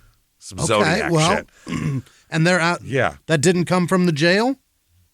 She's not in jail. She's not arrested. Oh, okay. Oh. She's absolutely not arrested. Oh, she's just under investigation. She's under a lot. They're gathering evidence, yeah. They also said they had to weed through a very, very large amount of somewhat incredible and conflicted stories from Melanie McGuire to her friends and family. Okay. What she told the cops and what she told each different friend and family member were all different. All different? There's like 30 stories of what happened. Why is she doing that? It is crazy. Yeah, get one story, stick with it. March 7th, 2005, New Jersey authorities finally get a court order obtaining to secretly record all these phone conversations. March 2005, she closes on a $300,000 house in Brick. One of her friends, a surrogate that she worked with, or she helped, said she was doing awesome. She was upbeat. Yeah. June 6, 2005, she drops her son off at the daycare center. And as she's coming out, literally fucking cops pop out of the bushes. Oh, shit. Yeah. Take her ass down. And they arrest her. The state police superintendent said the investigation over the last 9 months has basically woven a very strange tale of lies, deceit, infidelity, and murder. Yeah. The investigators had to weave through a very large amount of somewhat incredible and conflicted stories from Melanie. So it's a lot. They say that after the slaying, she drove the car to the hotel and left it there. That way it looks like he's gone. Yeah. The one detective, this is Ray Pickle. Old Ray Pickle. He's back. He said she was always suspect number 1. We had too much on her. It was obvious that the wife had something to do with this. Definitely did, yeah. Then he says she thought they'd be in Davy Jones's locker forever. All right, Pickle. Okay, Michael Bolton, calm down. Jesus Christ. What are you talking? Yeah. So she's arrested. Also, they charge her with writing those letters to the state's attorney general to throw them off the trail, which is crazy. Now, his oldest sister, Bill's sister, Cindy, said she was at the breakfast table when she found out. She said, "Oh, thank you. I've been waiting a year to hear her be arrested." Okay. William's other sister said the family was concerned about getting custody of the children right away. She said, "On one hand, I'm very happy, but at the same time, it's like finding out Billy died all over again." Yeah, it's kind of tough. So they said there may be more arrests. They said, "We believe we've arrested the principal murderer. We think there are others who aided and abetted the murder, and we are hotly pursuing them as well. It's not easy to cut up a body, put it in garbage bags, put those bags in suitcases, transport those suitcases over 350 miles to the Virginia Beach area." Right. Her bail is set at $750,000. She posts it. Oh, my God. She's released. Wow, that's wild. Now, they said they are considering the death penalty as well here. John Rice, here, his friend, said, "At first I was on her side. I didn't think she was the kind of person who could do something like that. We'd been on a couple's honeymoon." Okay. Yeah. I mean, you can't honeymoon with someone. There were trips back and forth. Yeah. We were hoping all along she didn't do it. I just wish I knew why. This sounds like the murder by me recently. You always want to know why. Yeah. Yeah. This is crazy. So the cops said that they're still searching for the murder weapon, obviously. They don't have that, but they have everything else. Ex-wife Marcy. Oh. Marcy said, quote, "I know it sounds awful, but he probably got what he deserved." She's Dismemberment. Right. Wow. Yeah. That sounds, Marcy sounds just lovely. Yeah. Now, if Bill beat her for years, then I understand what she's talking about, though. Right. Who knows? That's terrible. Yeah. We don't know. So the murder charge here is the patients are like, what the fuck? All of her patients, this nice lady who helped me get pregnant, killed somebody and dismembered him. One woman said, "This woman, every day of her professional life, helped people having families. A woman who every day brought life into the world would not take a life. Okay. That's not our Melanie." Yeah.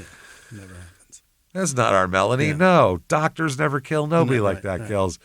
One patient said, "I was dealing with Melanie the exact same time that this was happening." By the way, there was an online thing of this story and a bunch of comments under it. That's one person said, "I was dealing with her the exact same time all this was happening. Eeks, scary. Eeks." One said, "I was just shocked." Yeah. She said, "I didn't believe it. That's like something out of a true crime book." It is. There's a book. I'll tell you the title later. She said, "I don't see how you could take a person who's so nurturing and caring and kind and be able to turn around and be able to do something like that against a human when your whole career is based on compassion." 100%. Yeah.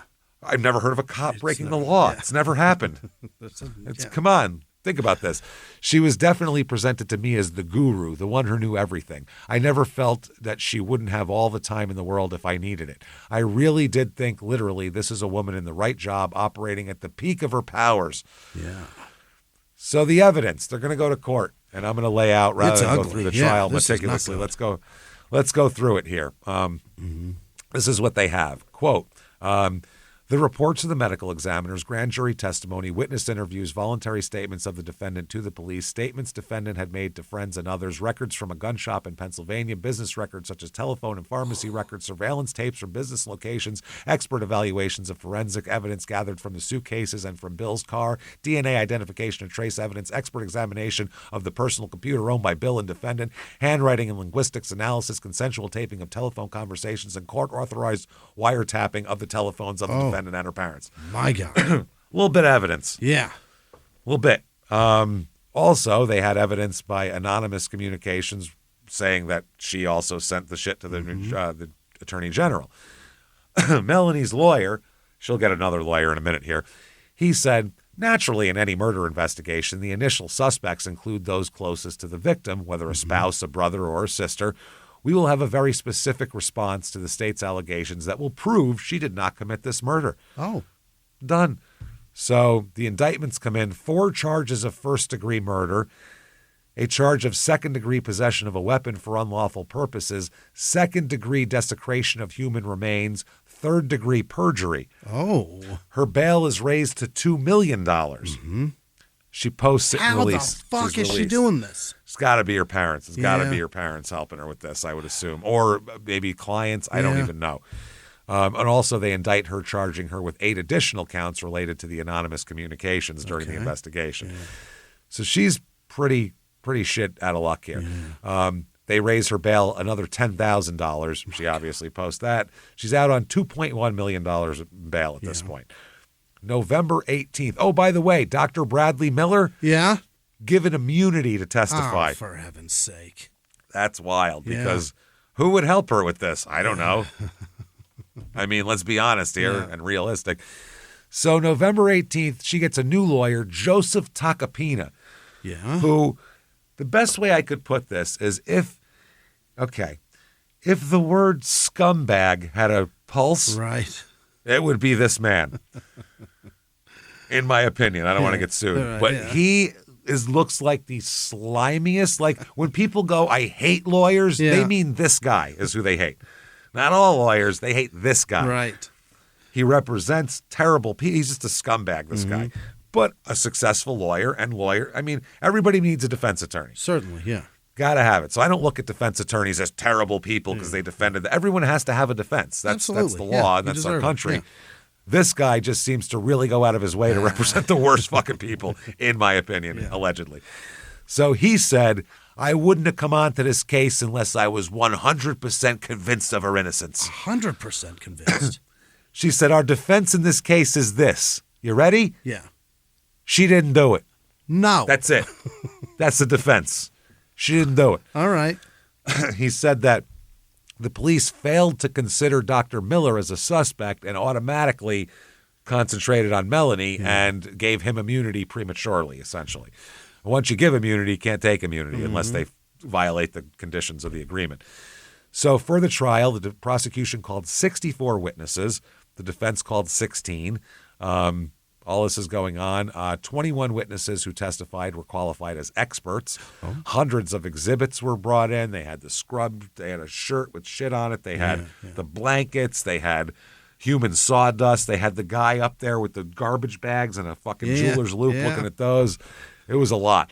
The prosecution claims Melanie is completely responsible for the murder and argued that all the evidence points at Melanie, including going to family court 2 days after the disappearance. She said the real reason for being in family court, as the evidence will show, the real reason is not to get a restraining order. The real reason is to create a defense. They said she drugged him with a powerful sedative, shot him in the head and chest, and dismembered him. Wow. Stuffed him into suitcases, dumped him in the bay. Yeah. The defense says no. No, she didn't. Everything that lady said was bullshit. And he walked back to the desk like my cousin Vinny. Yeah. So they called the drugging allegations sheer speculation, countering that no drugs were found in his system during the autopsy. The defense team also says that the police were wrongly focused on her at the exclusion of others, including not only Dr. Miller, but what about mobsters? Yeah. Because of his massive gambling debts. The problem is he doesn't have massive gambling debts, and that's what they found. He's a winner. They found that, they brought in, it's funny because they brought in a pit boss from one of these casinos who said, this guy wins all the time. Yeah. He opened up the books and said, he was up $30,000 on us last year. He's kicking our ass. He's fine. Yeah, he's doing great. John Rice here said that he was excited about purchasing the home and all that kind of thing. He said that Melanie told him that the two had an argument and became physical. And Rice said that Melanie told him William had left the house, withdrew a large sum of money, and she said if he came back, she wouldn't be accepting. So Rice said he told her he'd try to help out any way he could. And so that's how this all started. She was getting him too. And then the wife found the sketch, and he goes into all of that. So he also identified that he had Weeder weights. Oh, he did. He had those weights that were found. He goes, I recognize the name Weeder. Yeah. And they bring in the plastic bag expert, saying they were made on the same factory, the same line, within close proximity to each other, maybe even several hours, meaning the bag that she had in her garage and a bag that he was wrapped in. But they said there are, under cross-examination, there are chances of the bags coming from two different zero chance it came from two different manufacturers. but they said that the chemical compounds showed slight differences in the two bags that could indicate chemical compounds are different, or it just might be environmental factors. Okay. But he's saying they're the same bag. They definitely came from the same manufacturer. They bring the suitcase in and take it out and go, he was in here. They stuffed him in there. They bring in Leon Serrao, who's a veteran casino supervisor at the Taj Mahal, who said that Bill gambled large sums of money and won big at Atlantic City. Wow. He said that Bill, the year before his murder, had converted $97,000 into chips and walked away with a profit of over $30,000. Unbelievable. He did very well. Good for him. He's a smart gambler. That's great. So we kicked him out, told him never to fucking come back here again. Get the fuck out of here. We know you're fucking winner. Have 10 drinks and fucking throw your mortgage away. That's what we're looking for. Yeah, that's what we want. So also a former nurse who testifies that she visited the townhouse weeks after the murder, and Melanie would not let her go into the basement of the townhouse. Oh? She also said the townhouse, quote, smelled like a morgue. Oh. That's not good. Then old Dr. Brad takes a stand. Oh, boy. Oh, boy. And he comes on. I didn't do anything. We had an affair. Tacopina asks him, did you have plans to live together? And Dr. Miller said, no, sir, not at that point. Later on, they said, and did you know that she did not want a divorce because she was concerned about the kids growing up without a father? And he said, no, I wasn't aware of that. He admitted to Dr. Miller that he waited more than a year before telling investigators he was even having the affair. I didn't want to look like I had anything to do with it. I wanted to stay away from this shit. He also acknowledged lying to a state grand jury when he told the panel that the affair had ended in March 2005, when the cops contacted him. Yeah. In reality, it continued until the day she was arrested. What they told the him, fuck? She killed this guy, and we think you helped. And he went, I gotta fuck her more. Yeah. This is getting me hot. So hot. Holy shit. So they said, so you were not truthful to the grand jury? And he said, yes, sir, that was a lie.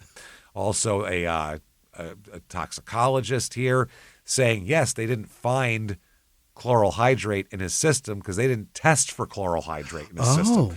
They found a small amount of alcohol in his blood and urine. That's what they were testing for. They weren't testing for everything because they figured the cause of death was goddamn bullet holes and being cut up, not poison. So they didn't test for everything, and then it was too late by the time they came up with the chloral hydrate. So also the medical examiner, the sawdust guy. Verdict comes in. 3 days of deliberation. Really? 3 days. That is a lot. What are they hung up on? I don't know, but they come back and find her guilty on all 4 charges of the first indictment, which are all murder and weapons and all that kind of thing. Yeah. So, but she is acquitted of the second indictment of sending the letters to the attorney general because they have no proof that was her. It's obviously her, but there's no proof. Seems like it, yeah. So it seems like that's what they were arguing over was that charge. So, they probably had the murder done in 15 minutes, and they were like, okay, now to this other thing. Well, you don't know if she sent that, and they argued about that for 3 days. The guy that murdered him probably sent that. Yeah, well, we don't know that it was him. During sentencing, here we go. The judge says this, and this first line is not what you want to hear when you're about to be sentenced by somebody who has the power to put you away forever. Quote, history is replete with evildoers. Yeah. That's a bad start. Yeah. Oh, shit. You're about to compare me to Hitler. This is not bad good. People. You're about to compare me to Pol Pot. Yeah. This is bad. Replete with evildoers who have done some good deeds, and they also have had their supporters. She callously murdered her husband and even joked about his death in intercepted phone calls. He called the crime especially heinous, cruel, and depraved. He said the depravity of this murder simply shocks the conscience of the court. Oh, boy. You, ma'am, may fuck off. Life plus 15 years for the other charges. Life is with parole, though, but due to the provisions of the No Early Release Act, that means that she is ineligible for parole for 63 years and 9 months. Ooh-wee. On the murder charge. How old is she? Then fucking 40? 40-ish at this point. And then, 63 and 3/4 years she has to serve, which is bad. This would make her 101 years old when she's eligible to get out. Wow. Be 38 Bye-bye. and get convicted of that. That's crazy. See ya. They got Takapina outside the courtroom. And he said, she was disappointed. You don't think, really, was she? He said, we all took it real hard.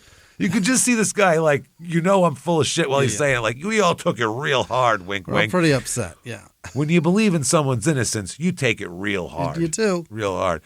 She appeals on jury taint and other things. There is people that think she is innocent. There are people that think she's innocent. They exist. There's these two people that do a podcast. I'm not going to give the name of it because it's fucking asinine. So stupid. Honestly. Yeah. Their whole premise is asinine. They basically interview Melanie and have a whole thing of Melanie's innocent. Oh.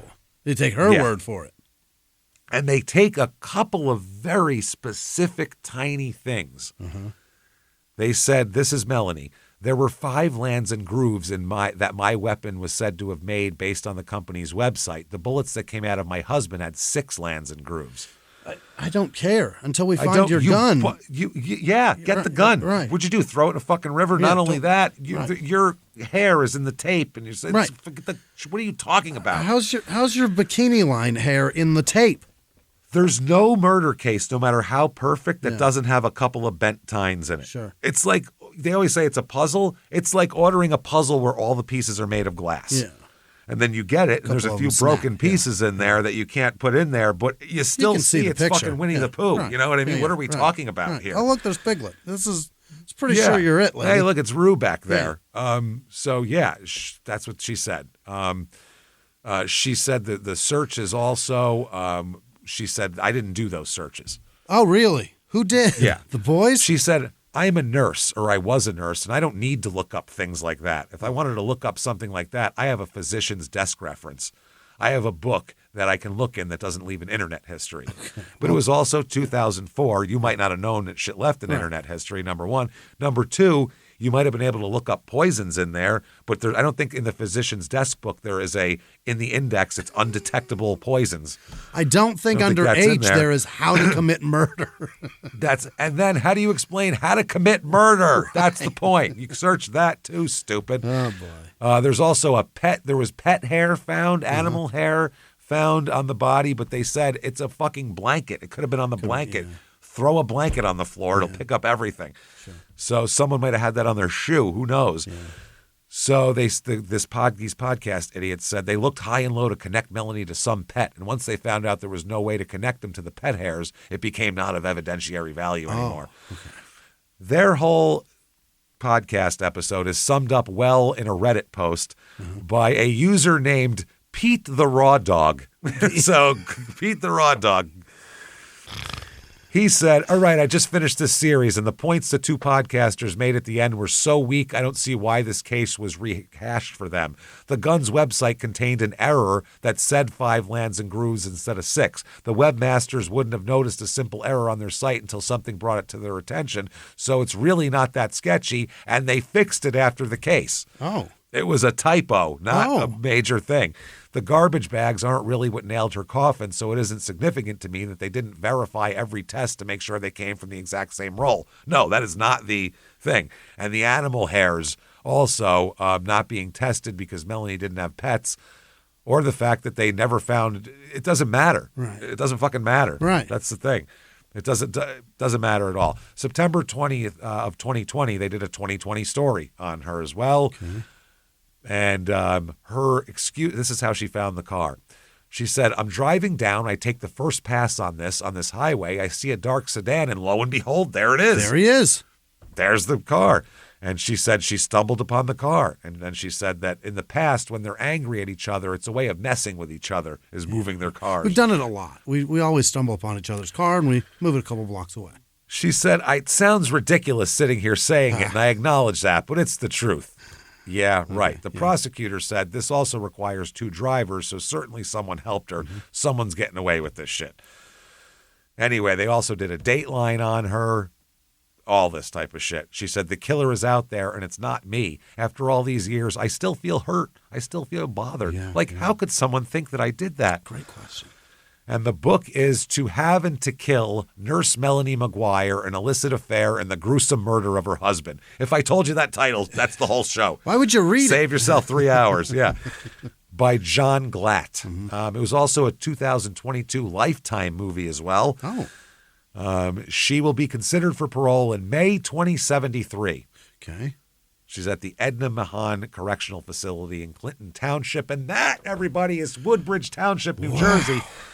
Got to bust through the end very quickly here. Hope you enjoyed that, and hope you enjoyed it when we did it live, too. Number one, shutupandgivememurder.com. Get your tickets for live shows, all ready for 2026. Nashville, Durham, Atlanta, Phoenix, Salt Lake City, Denver, Buffalo, Royal Oak, Milwaukee, Minneapolis, Dallas, San Jose, Sacramento, Terrytown, and Boston. Unbelievable. Come get your tickets. Salt Lake City's sold out, and Buffalo's damn close. So get your tickets. Also, Phoenix, get tickets for both those shows because it's almost gone, and that's a club. It's our smallest place we play. It's going to sell out fast. So get in there and do that. Shutupandgivememurder.com. Listen to the other two shows, Crime and Sports and Your Stupid Opinions, because we do them and they're fucking hilarious. Sorry, but they are. God damn it. That's our Christmas wish that you do for us. Please do that. Yeah, that's the So gift. do that.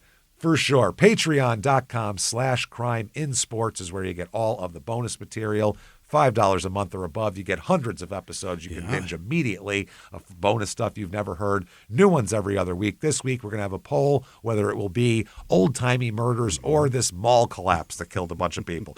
You decide. In addition to that, you get all the shows we make ad-free as well. Boy. And you get a shout-out at the end of the show. By the way, at Small Town Murder on Instagram, at Small Town Pod on Facebook. Jimmie, hit me with the names of the people who would never, ever, ever, ever leave human sawdust by our remains. Hit me with them right fucking now. So executive producer Ashley Williams, Cindy Morante, Liz Vasquez, Peyton Meadows, Gary Howard is in King Hill, Idaho. How about that? Gary, that's far. Trip for you, Gary. Be careful, bud. I saw he was driving in the snow the same night I was driving in the snow. I thought that was funny. I saw Probably a thing. I was like, back look at west, that. Terrible shit. Yeah, Tiffany Gonzalez, Sanja, remember him? Monj. I don't know. I love Monj. 8 years Been later, so I long. still don't know how to pronounce his name.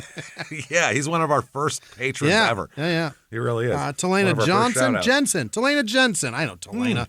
Dorothy Katz, Janice Hill, Thank you. and Robin Balda. Thank you all so much for what you're doing. Thank you. Other You're the best. producers this week are Ryan Bender, Happy Hour in Jeffersonville, Ohio. Oh, boy. Yikes, the poor bastard. Nicole with no last name. Dolores Barfield. Jessica Mascareñas. Stephen King novel, Dolores Barfield. Is that a person? Is that No, it's Claiborne. Oh, okay. Zach Fisher. Stephen. Andrew Don't make literary Chuck. references to Jimmie. No, don't Note do to that. self. I'll go, what are they? Of any kind, even they write? pop culture. Yeah. Go ahead. Sorry. Yeah, I've got Andrea Borer, MK, Valerie Kinsella, Joe Bob, Bo Diddley, Flavor Aid McGee, whatever that means. Wow. They're all Jeffrey good things, I Jones, guess. Liam Poza, Marty Johnson, Sarah Greentree, Tiffany Hayes, Heather Little, Scott Whitla, Val Doggy Dog. Get it? Yeah. Because it's Snoop. you do the doggy dog. All right. Jay Slam, David Colander, Angie Griggs Bridgeman, Richard Woolley, Taryn Barker, Mary Bertram, Ava Laterman, Mel with no last name, Grace with no last name, Kimberly Valdueza, Joe Portman, Sean Lauer, Kristen Day, Beatriz Rojas, Lindsay Doe, Hanuik, Dowhunu, all right. Jenny Beach, what is this? Miranalika Singdev, I think, maybe not. Wow. Jax Hope Lubeck. so. That would be amazing. That'd be the most incredible. He's psyched for you. He's so proud. To happen today. He's so proud of you, honestly. Amanda Herbert, Amanda Briss, Amanda Bree, perhaps, Keith Maggart, Frank with no last name, Anna Butenhoff, whatever that is, KMTC, Arena with no last name, and this is where it's going to get weird, and I'll tell you why. Bridger White, Adam Wolf, Emily Mace, Tiffany Albright perhaps, Tim Crone, Philip Arena.